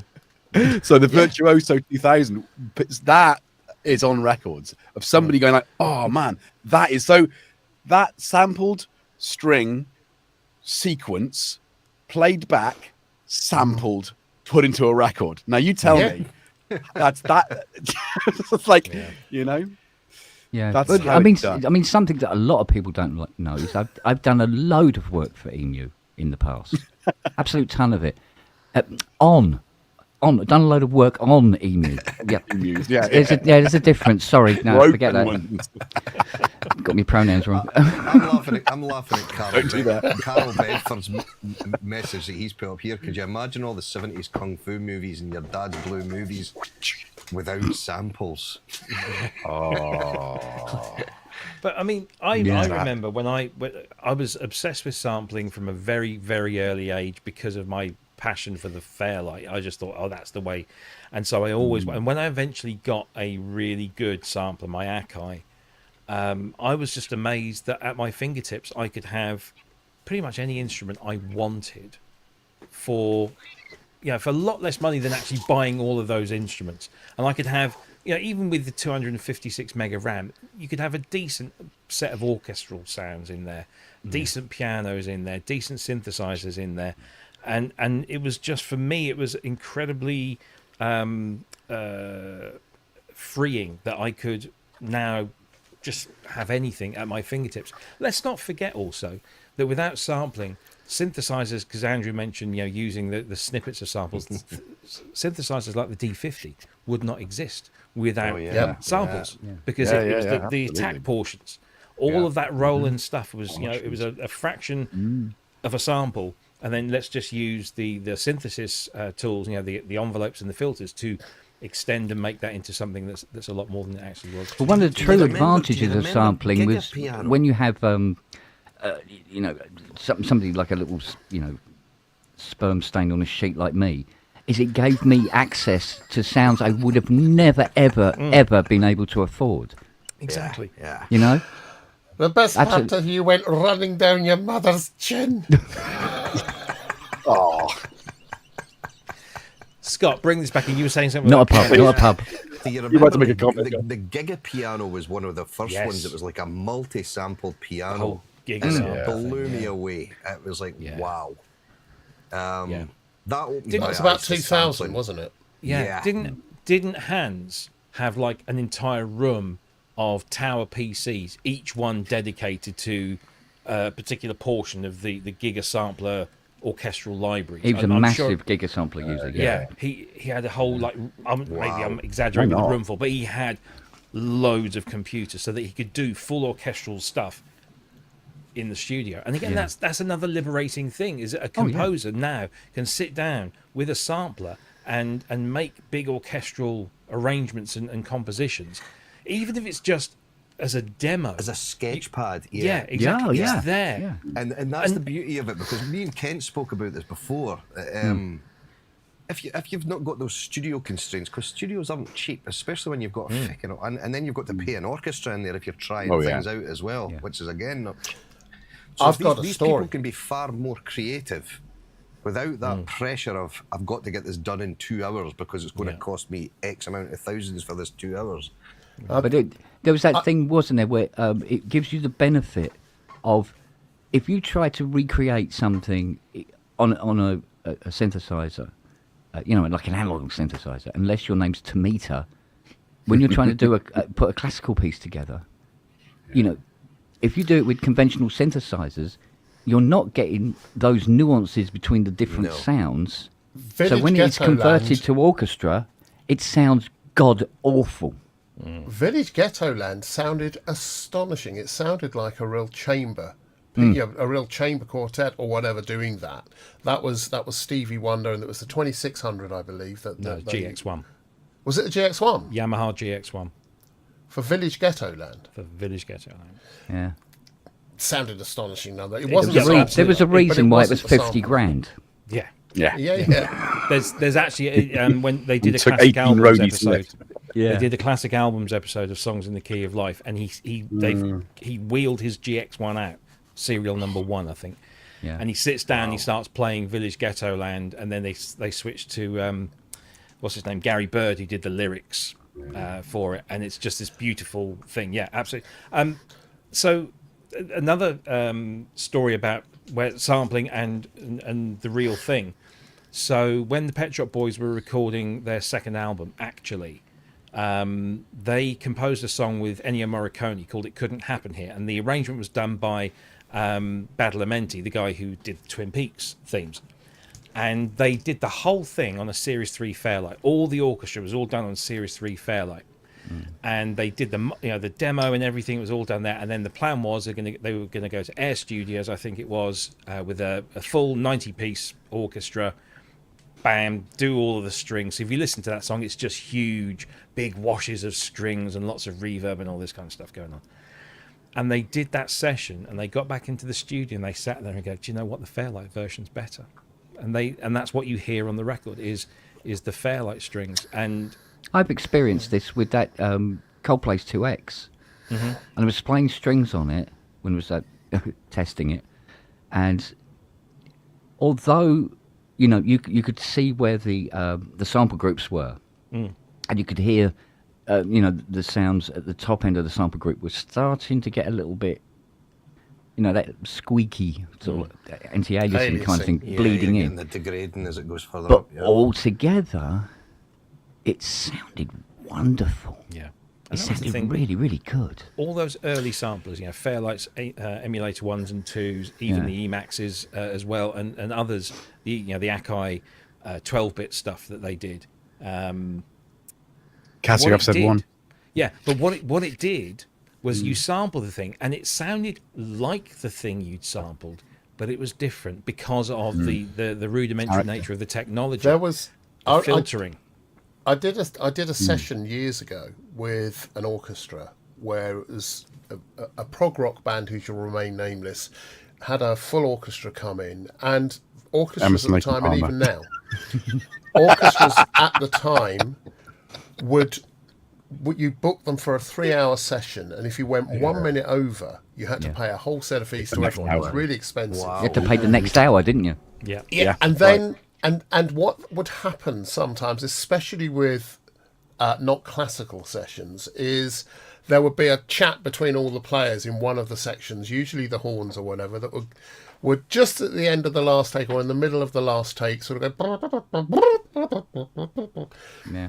Take would be over, and I remember being in this session, and the take was done, and the producer said, "Yep, that's it, good," and everyone sort of looked around in the orchestra, and this horn player said, "No, I think I made a bit of a ricket there." I deliberately made a mistake and to get paid more money. The producer said, "No, that's fine. We're quite happy with that. Thank you very much. It adds something to it." And they all kind of went, "Yeah." They left. Someone bought up a sampler, and I think it was 1,000, an S1000. And what they did, they spent hours trying to get another version of that note from earlier or from a different performance and slot it in. And it didn't quite work. In the end, they bought in a Moog Opus 3, got a sort of wop, wop, wop. They used that because they could control it in real time. They just span it and went, wop, got the right note. No one knew. It sounded absolutely freaking perfect. Absolutely freaking perfect. Yeah. So, I mean, samples are schmamples. It's they're good for impressions of things. Yeah. They're very, very good. And I must admit, I don't miss some of the process. Of the sampling, but some of me does miss it, and I think that's my sort of like nostalgic romantic side, going, I used to love sitting down to my Mirage and hitting hex because I can work with numbers and letters. But that's what Scott and I were saying earlier about once you're into a particular instrument, once you're working with a particular instrument, you kind of want to carry on doing that. And so if you're sampling, the reason it seemed so easy at the time and so creative at the time because you were constantly doing it and you knew that instrument back to front, so you could make it dance for you, as it were. Now that we very rarely does anyone actually really sample and then play around with that sample and use it in a production anymore. You have no need to, so that skill's kind of lost, and I think we miss that. We miss being familiar with a particular tool that we would have used. So I think that's part of what you're missing. Certainly I do as well. Yeah. I don't think that just goes down to sampling though, because I think there's quite a lot of people out there now, the majority of us I think, that don't really get that intimate with any instrument because there's such an amount out there now. Yeah. So many. Yeah. So many different things. Yeah. I'm guilty of that. Yeah. And until I had really forced myself when I was doing this sound design commercially, I would never sit and properly learn a synthesizer. I would just sort of dabble about with it, get a sound that I kind of like, and away I would go. I wouldn't know all the ins and outs of the things. That's been one of the good things that's came out of the sound design side of it, is you do have to dig deep and find out exactly what these things can do.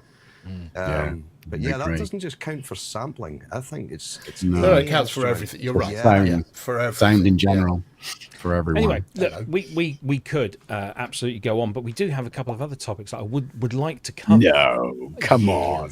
That's Maybe no. Two topics for 2 hours. That's enough. we can carry on this conversation on another show when we're light on the news. But what I want to talk about, this kind of slight sort of segue. going on here. So when I were a lad, I wanted to find the page. That's it. There we go. Find the page. Touch a lady's boob. You Touch wanted a to lady's find boob. the page. Yes. No, I wanted to get into Medieval. computers and sampling, and because I was a Fairlight freak. Now I couldn't afford a sampler, but I could afford a computer, a home computer, and that computer was a Commodore 64. And I used to use a piece of software called Electrosound, which was a 3-track step sequencer that used the SID chip in the Commodore to compose your sounds. And so you got very astute at placing sounds and hits and stuff, so you could get as much out of it as possible. But I had the Commodore 64, and it was I thought I was as good as any of those, but obviously I wasn't. However, this brings me to this news that's happened in the last few weeks, and that is that Commodore and the Commodore 64 is back, baby. And this is Get not, out of here. It is not, as previous Commodore 64 recreations and relaunches have been, it's not an emulator. They have modeled the entire board on an FPGA chip. And so what you get is actual Commodore 64.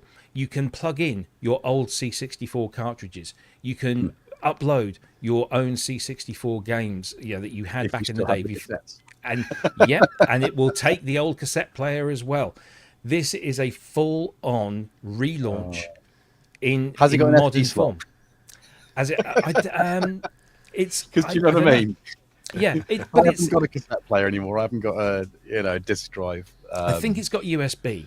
I think I it can uses USB. still hear those dial-up tones. I know, right? Yeah. And then But it was it's like back. loading It's back. failed. And we have we have a guy who runs a channel called Retro Recipes, and he's a massive, big name in the retro computing world. And he essentially bought Commodore with a bunch of other people, but he's heading this up. And Commodore is back, baby, and we'll be able to buy Commodore 64s, as you can see here. They're doing 3 different editions. They're doing the regular brown bread bin edition. They're doing a one with kind of a clear case with lighting in, and they're doing this kind of Founders Edition gold one. But you can buy these now. So if you let's click on that. It starts at $299 US, which is about 220 quid. I think they're asking for the ultimate beige version, which is the one I think I'm going to go for. That's the one to get, because that's the nostalgia. That's the, the Starlight Edition is $350 US, and then the Founders Edition is $500. As far as power and connectivity and performance, they're all identical. You are paying for the cosmetics. You can buy all the accessories, so you can buy a C64 user port adapter, and you can buy joysticks. Do you remember the Competition Pros that look like that? Yeah. And the S-Video composite cables, they're also, everything's there. You can buy all this stuff to get yourself up and running. I feel the cramp in my hands returning already. I know, right? Yeah. I'm so excited for this. I really am. I cannot wait to get You couldn't look up porn late at night with these because they made so much bloody noise. I know, right? It was go. And it took Are 3 you looking days. at porn again? No. It took 3 days to download a nipple. And then waiting for the picture to download and go. Did any of you guys use the gone Commodore now. 64 to make music with? No. Or was I alone? BBC. I was BBC Model B. Okay. Yeah. And I don't think I made music on it. I think I did have. Actually, I think Gaz gave me a 5 1/4 inch floppy. That was nice of him. Actually, were you picking up a £20 note? Yeah, come on. Was it floppy? Yeah. Very floppy. And I think that had Music 500 or whatever it was, but I never did anything with it. And I was strictly Atari. I guess when you guys were trying to play synth stuff, I was playing guitar. Okay. You know, Whatever that is. Amplifiers, whatever that is. Yeah, exactly. So I'm there you turning go. down They're the internals. They're the internals. So you've got, I believe you've got HDMI, USB, but you've also got. Is that not an SD card slot there? Micro SD card. Just is. to the right hand side. It is. Just there. You go. Yeah. I'm just like really. But you've got this. I believe this blackboard here basically replicates the entire piece, the hardware, original PCB boards. Wow. Nice touch here as well that they've burned into the signatures of the original Commodore 64 development team. You can still, as well, and this is what I'm going to get excited about because I still have you probably do believe it. I've still got my FM sound expander module. Because that was my first ever FM synth, was the FM sound expander module that went into the back. Just I there. didn't think you liked FM, Robbie. Really? I didn't realise you were into that. No, are you? I'm into all sorts of things. I couldn't help USB, noticing that it USB. has 2 ZIF sockets in it, Oh, Yes. which means you have to open the thing up anyway to get to them. But 2 ZIF sockets, huh? You've still got your 9-pin D sockets for your joysticks. You've got RF out. You've got video out. You've got serial out. Cassette port is there on the back. HDMI, RJ45, 2 USBs. It's the best of all worlds. It's been well right thought there. out, actually. Yeah. Yeah. yeah, Yeah. absolutely. I love it. And I love it. And I would still rather bathe in molten lava than get one of these. I really would. I mean, why? Why, know there's gents? We've come.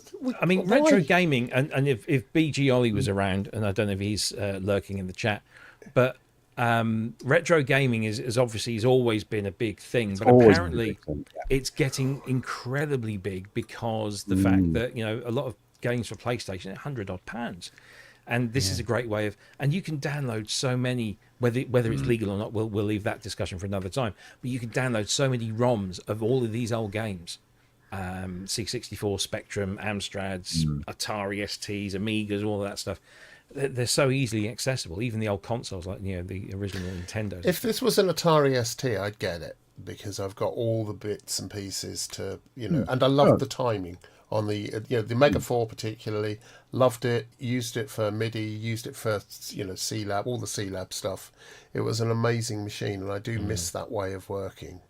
But the Commodore, so I never simple, really Andrew, got, wasn't it? got it. Yeah, it was a very simple way of working the Atari, and it was rock solid. Rock solid. It was, Yeah. absolutely. I wonder how many of us who have gone through that era of computing music and computing to where we are today, how we would actually fare making music in the very same way that we made it. I used, I think, Steinberg 12. That was on Atari. That was my first, Pro 12 and Pro 24. And before getting on Cubase, that was, there and there was a no version for the Commodore display 64 at all.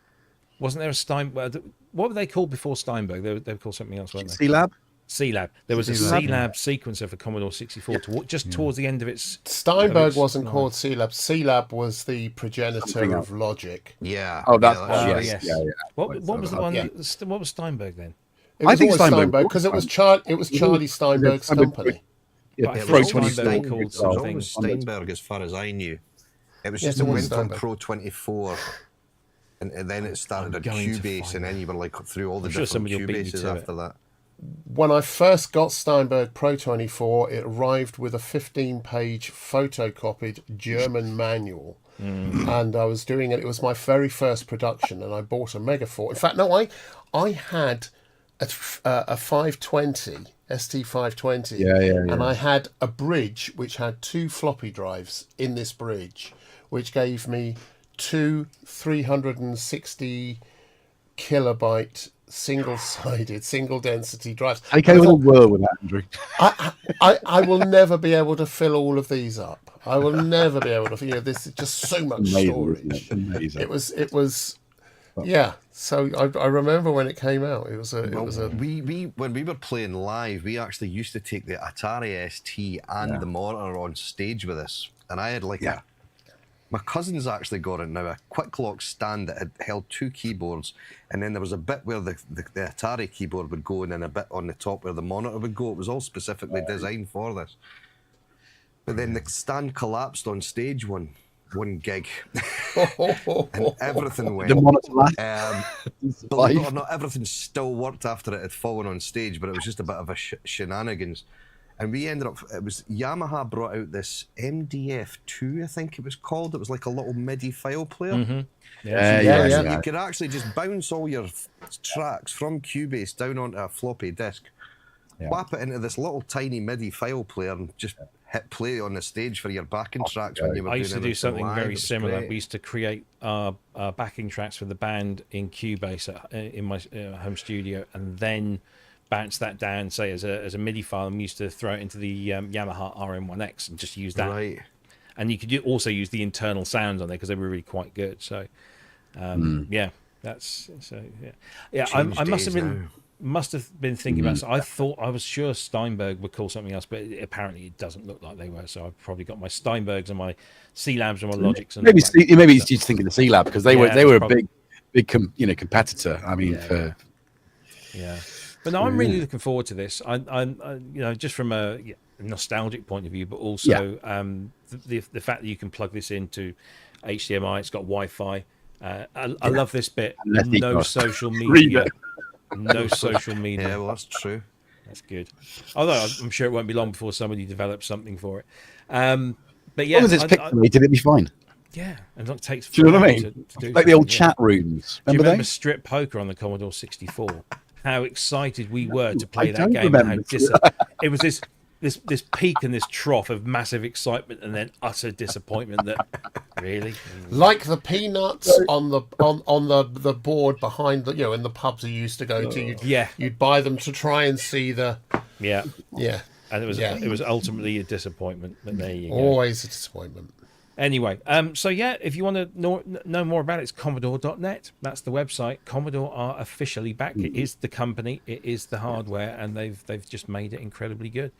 So if you manage to get one of those, maybe they'll do an Amiga. Who knows? Maybe they'll do a VIC-20. Yeah. Mind you, with this Commodore 64, you wouldn't need the VIC-20, but an Amiga. Amiga would be good to see. That would be really good to see. Playing, Sensi Yeah, soccer. and they go for silly money, don't they? The old Amigas, the good ones. Yeah. I've got a friend who's like, I picked one out of a skip many years ago, which is in my loft. I don't even know if it works, but my friend was like, "Is that a so and so?" I was like, "I have no idea." But what I've got isn't as what he wanted. So he's a very, very keen. He's made himself all sorts of arcade machines, and he's run all the emulators you can possibly run. So he is exactly the sort of clientele that are like you, Robbie. Very excited by this. Yeah, I'm looking forward to it. The last thing I wanted to discuss, and we can't we can't play any footage because we would just get our asses sued. But of course, the last week, 13th of July, so 5 days ago, was the 40th anniversary of the Live Aid concert in London at Wembley, and of course in Philadelphia at the JFK Stadium. Interesting fact: neither of those stadiums exist anymore. They're all both of them knocked down. Yeah, JFK was knocked down in the 90s, I believe. But yeah, both of the stadiums gone, but the memories are strong. And there was a bit of chatter about this on the Facebook group, and I went into a Live Aid rabbit hole, because if you go to the Live Aid or the Band Aid YouTube page, they've got pretty much all of the content from all of those gigs plus everything else in reasonably good quality. And I just remember it being I didn't go. I was watching it on the TV, but all I spent most of my time doing was spotting the synthesizers.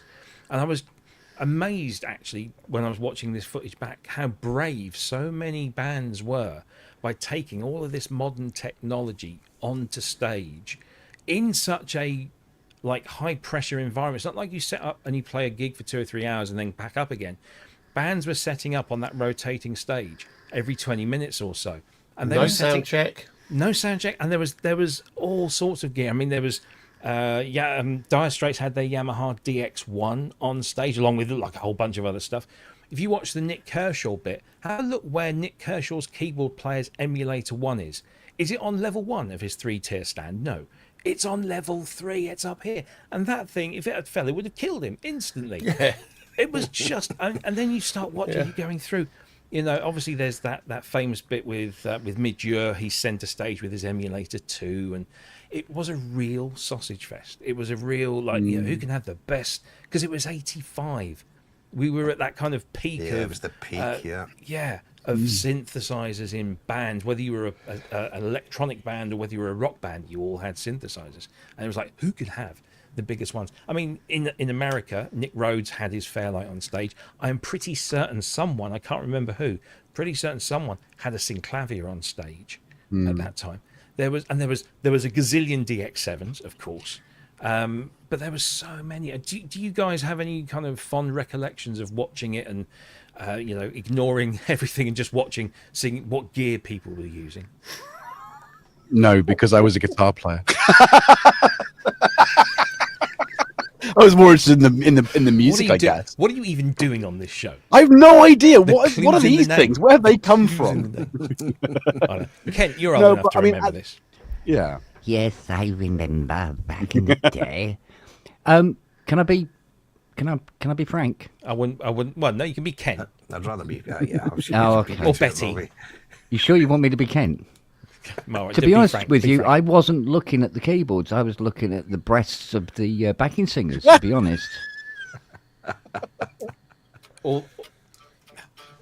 Especially with them jiggling around like that. Was most enjoyable. No, Ken. Mate. What? You asked me to be Kent? We have to monetize this channel. Right, do you want me to be frank? Yeah, be frank. Spiritus Sancti, dum-de-dum. Yeah, I mean, it was an interesting period, wasn't it? Because it was literally a dick measuring competition between the bands of who had the best, most expensive setups and stuff like that. I've seen. I'm trying to remember. I really can't remember the name of the band, but they were on stage and they had a synclavier. Yeah. And the word on the street was, this guy wouldn't know how to use the synclavier if it fell out of a tree on him, right? But it's on stage because it's a synclav. Okay, yeah, look Posturing. Gosh, yeah, exactly. Yeah. So, like with Tiny pushing the key on the keyboard on top of the pots, while Nick Rhodes was pretending to play the Fairlight, wasn't it? To do the page R. Yeah. And I mean, it was almost like it was like being in a music shop. You wanted to see what people were using. And, of course, a lot of people were led astray because they'll see a guy playing a Prophet 5 in a video and you go, wow, that sounds fantastic. But that's not what you're hearing on the record and on the backing track. It's not a Prophet 5 at all. And you go out eventually to buy a Prophet 5 and go, why can't I get these sounds?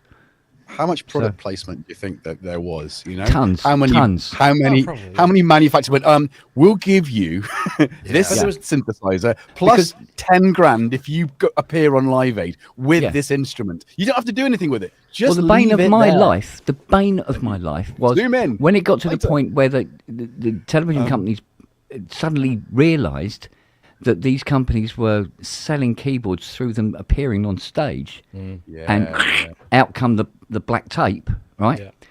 This is the silly bastard that has to clean all that dead glue off the back of these keyboards.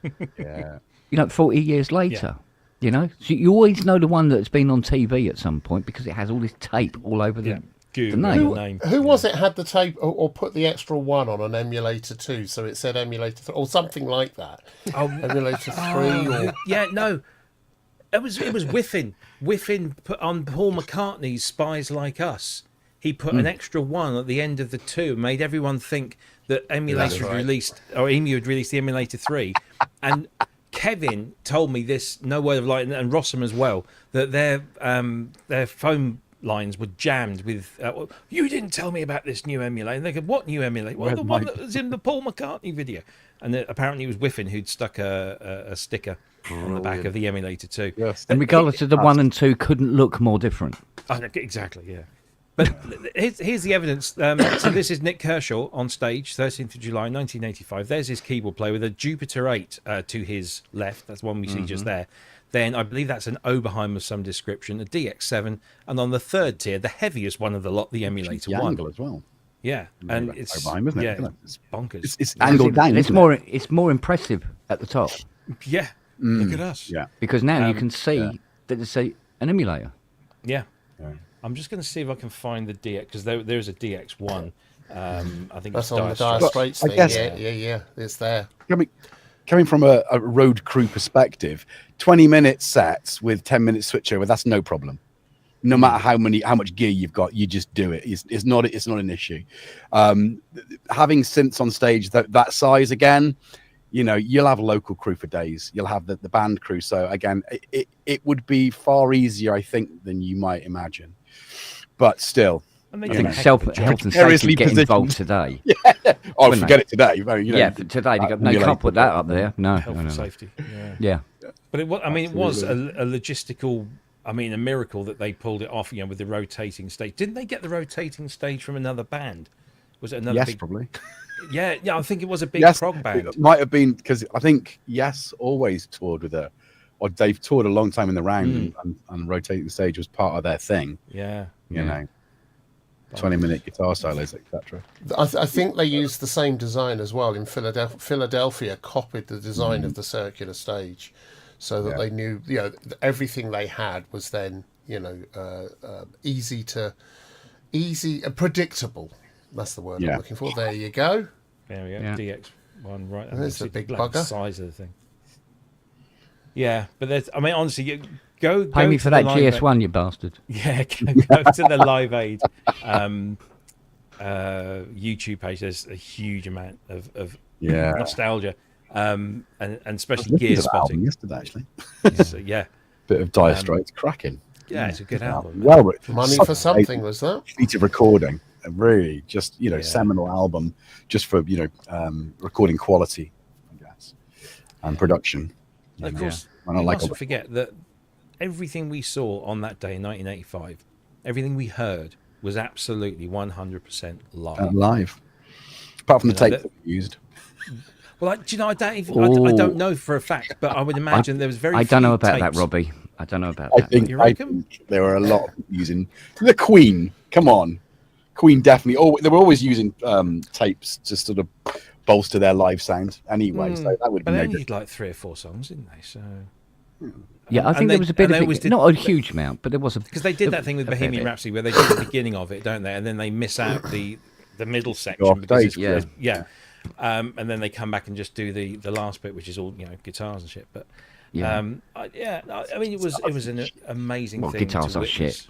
Yeah, it was an amazing thing to witness, and again, huge lump of nostalgia watching and reliving that all. There's a great documentary series on BBC iPlayer at the moment.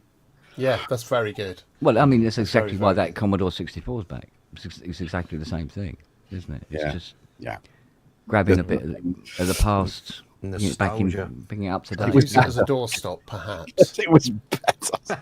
Yeah, I'm going, I must get rid of my Mac Studio and get one of them. It's a doorstop. Dear, oh dear. Anyway, we've done it again. We've managed to waffle on for almost an entire 2 Well, like hours. I said, the pub is brilliant practice. Yes, we are. We're getting rather good at Tomato. this. Yeah, there we go. Jim Hughes. Tomato. The worst Yes album. Well, do you know, I listened to it. Kill the whale. Get over. Come on. No, I listened to it a few years ago and thought, did you know it's not that bad? I mean, it's not their best moment. I like drama. I like drama. I like drama a lot. Buggles, really, isn't it? Buggles. Well, yes, it is. I like Adventures in Modern Recording, which, there was a couple of tracks from that game. It's a stunning album. Adventures in Modern Recording. Absolutely brilliant. Well, do you know what I looked up yesterday? It's a song called The Man with the Terrible Sneeze. Okay. Yeah, and apparently it's the original Bond theme. Oh, really? Yeah, so the original Bond theme comes from this song, this single, that really didn't do very well. And it's Indian music. Mm-hmm. With the whatever they call them. Sitar. Sitars and stuff like that. Yeah. And this universal sign. Apparently this English guy but singing like this kind of thing. Oh, wow. Literally. And it's the Bond thing. And then it was adopted. And they go, we like the song. We'll use it. Record it. In the first Bond film. Well, I'll be. It's on YouTube. Look it up. It's The Man with the Terrible Sneeze. It's on YouTube. It's on YouTube. At the end of that there. And you give it credence. So I was listening to this and going, my God, Thank God sampling did exist. Actually, thinking about it. So they took something. You know, you'd expect the Flying Pickets to have done it into that iconic thing. Yeah. Well, If that's I'm what trying to Google happened. it, I can't find it. Other alternative explanations are also available. Anyway, the man with the terrible smell. Sneeze. That's just been offered up to me. The man with the terrible smell. The man with the It's terrible indeed sneeze. based on an Indian pastiche. Yeah. Pro. Is that like a I'm the Cornish golden note. pastiche? Corn. Oh. Oh, be high. I won't tell you what I'm coming up with here, but it's all a bit. Anyway, Granite roses. Yes. yeah. So Maybe there we 9 go. o'clock. We've done a show. I want to say first of all, I want to say thank you to Scott McCauley and to Jason Jervis, who jumped in again at relatively short notice. But I also want to kind of make a mini little announcement that we're probably going to see more of Scott and Jason over the coming weeks, because what I thought we'd do is, there's generally the three of us, and I like things to be nice and rounded and square. And so I thought what we would try to do to see if it would work is have a rotating fourth spot in the show. And so I've approached Scott and I've approached Jason. I've also approached somebody else, but I haven't heard back from them, so I'm not going to say yet. But you know them and you love them. And I thought that we could just have this kind of revolving guest panelist to offer something new and different to our drudgery. You mean somebody like from has cats. Oh, I'm glad you said that, because when you said you had an announcement, for a moment I was terrified that maybe Paramount Plus had cancelled us. No, not yet. No. No, it'd be nice if they signed us up first. Discovery Plus, yeah. Do you know how long we would last? Well, Forever. Yeah. Well, it The all first depends. 5 minutes, Seasons. maybe. Yeah, nowadays. 3 seasons, I reckon. But no, listen, Well, no, that's really guys, good. I Yeah. think it's a great idea. Really good idea. Just to liven things up, and it also gives us this nice kind of comfort of a decent, well respected and well learned subs bench. Well hung. for when any of us, and well hung too, I'm sure. Yeah. I heard Scott tucks it in its sock. I mean, you've got to go to that one. to the Celts. Put it this way, listen, I can wear a mini kilt. No, I was thinking about that the other day. I need to get a kilt. And my family, my Welsh family, there is a tartan. There is a Welsh tartan. I've also got Scottish tartan as well, so I can go either way. Oh, that's where I've gone So I've wrong. heard. I got a Scottish tart. That's where I've gone I'm wrong. saying nothing or she'll divorce me. So, gentlemen, thank you very much for jumping in. It's been great. You've been fantastic. I'm sure the audience have loved you being here as much as I have. Also, thank you to Andrew and to Kent, or Swan Vesterman, who obviously you didn't have to, but we're very glad that you did. Thank you. Yay. For Well, it joining us, as subsided. always. It subsided, and it's That's all right, nice. yeah. That was good. It's great because it's the more the merrier. To a point, there is a saturation point, I'm sure. So tomorrow is Gearfest at Tileyard Studios in London. I'm still on the fence because I've seen the weather reports. Because you didn't get any tickets. No, I got tickets. Oh, I get comp tickets to that. Jeez. What are you climbing the fence for? Just go. The weather is looking awful, and a lot of if anyone's You live been in to Britain. Gearfest, I The know, weather's but- always awful. Yeah, but look Come at the on. weather we've been having the last few months, Yeah. and now on the one day that we want to sort That of was wander weeks. around- Well, yeah, all right. That's how good. That's how short it's been, and that's how good it's been. It's because it's felt like a month. Yeah. Oh, I thought I had thunder then. Yeah, well, that's Get what's out on now. the way. Apparently, I'm not sure. I will see. I think it would have been worse if it was the Saturday before. What extreme heat? Yeah, I think that would be Yeah, worse. absolutely. Thunder will be better because it'll clear the air. It'd be good. Yeah, on. we'll see. We'll Take, see. take your phone, do some. You want an posts. excuse to drive the new car? Well, You yeah, there's do. that. You do. There's that Come as on. well.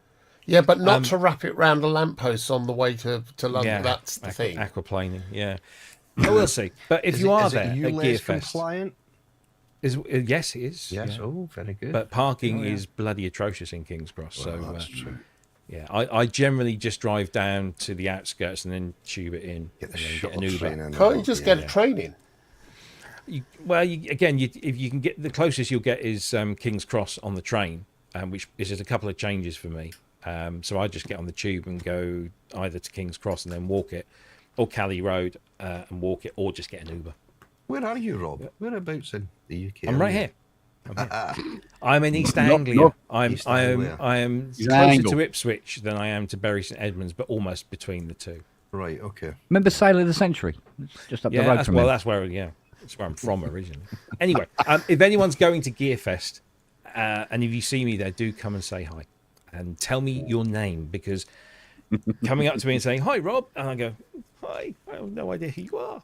So please tell me Not only your name, but what the Oh, screen he's so name is. famous, Well, isn't he? your on-screen name. Yes, on-screen absolutely. name, yeah, absolutely. Absolutely. And- So yeah, look forward to that. But of course, don't forget now, Andy Synchrotron, if I read the chat correctly, is back tomorrow morning. Oh, brilliant. At 10 o'clock. Oh, good. Company while you apparently- do your chores. He's going to do a drone thing, but he's also doing like a Q&A thing or something. I read. I'm sure he'll confirm in the Yes, chat. I saw this. Yeah. Yes. So Yeah. so 10 o'clock Quinton tomorrow and morning on Andy. YouTube. This is UK time. Andy will be back doing his drone. Then, of course, you've got Ramsey in the afternoon. I don't drone. In the evening, Jamie's not around this Sunday, I believe, but he's back next Sunday.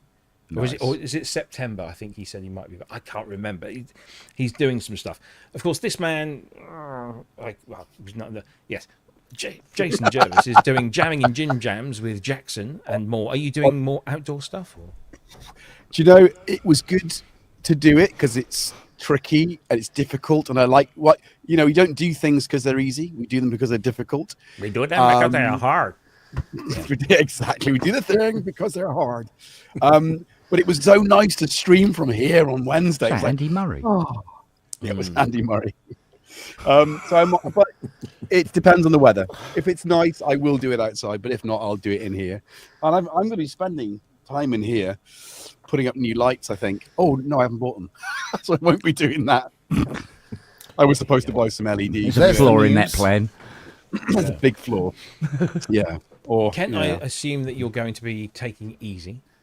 No, I've got to go back down tomorrow. I found out what is wrong with the AT. Oh, okay. It's a stupid fault. Basically, what it is when the portamento is turned off, it's not completely off.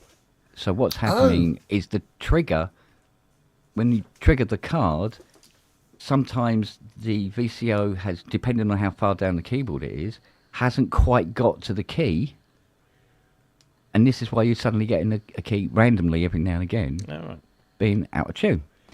The problem is that's identified. I've checked the portamento circuit and there's nothing wrong with it. Yeah. Yeah. Odd. Yeah. So it's a feature at the moment. Is it polyportamento that's on the CS80 as well, Ken? Is it what, sorry? Polyphonic portamento that's on the It's CS80. polyphonic portamento and... Oh, is it? No, hang on a second. Yeah, no, it isn't. No. And nor is the glissando. So what it does, it will take the first note. So if you do a big chord, normally what it will do is it will just pick the lowest note, run up as one note, and then, you know, just sound all the Yeah. other ones that are played eventually. So no, it's mono portamento. Right, okay. But that's because it's 1976. Yeah.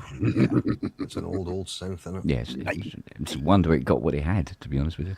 I'm an Just old been informed that synthesist. Henrik is doing a stream tomorrow as well at 9 Oh, o'clock. okay. Noise show, apparently. Andy, Oh, much okay. lined up for the weekend? Sorry? Much lined up for the weekend? Pardon? Yes. Yeah, he's going so, to the yeah, doctors I've got- about his hearing. Pardon? What? So I've got what was I saying? I've got my Alzheimer's test tomorrow, and I'm going to be doing more sound design, lots of sound design. I'm really looking forward to it. I'm enjoying it enormously at the moment. Good stuff. So just lots Which and lots of machine are sound. you sound designing on, Andrew? Which I'm one not are you? allowed to, I'm not you're allowed to tell say. you. Okay. It's not a machine, it's software. Cool. But it is a machine, if you see what I mean. Yeah. Oh, machine. I might do a workshop pub tomorrow, depending. Okay. Well, that'd So be good. anybody who wants to see an old man shouting at a very old keyboard for no apparent reason, With red hair. with red hair, yeah, pretending to be a Swan Vesta match, Be there or be a groovy. Brilliant. Well, listen, thank you very much. And thank you to thank you to Jackson as well. But thank you to everyone that's watched the show, whether you're watching this live or whether you're watching it some point in the future. Thank you. Thank you for your support. Thanks for everyone that's donated. Thank you to Timothy, I believe it was. Timothy, who placed an order for some merchandise during the show. Thank you. You'll be getting a personal thank you from me very soon. But listen, thanks ever so much for watching, and have a great weekend. If it is stormy where you are, please stay safe. And Tom, and feel free to donate. Feel free to donate. Absolutely. Absolutely. Wow. Super stickers. Burying his face. Oh, shut up, go away. This guy's being a bit of an idiot as well. Oh, bless him.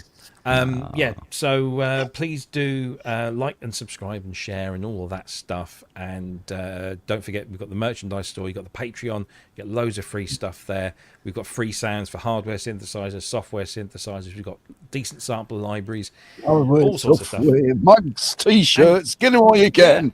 Don't forget, if you've got Synthspirations inside of you, get it out, get it onto camera and send it to us. Scott, where's yours? gmail.com. Yeah. We need Synthspirations. Yeah. Where's your Synthspirations, mate? Yeah. Oh, I've not done one, have I? No,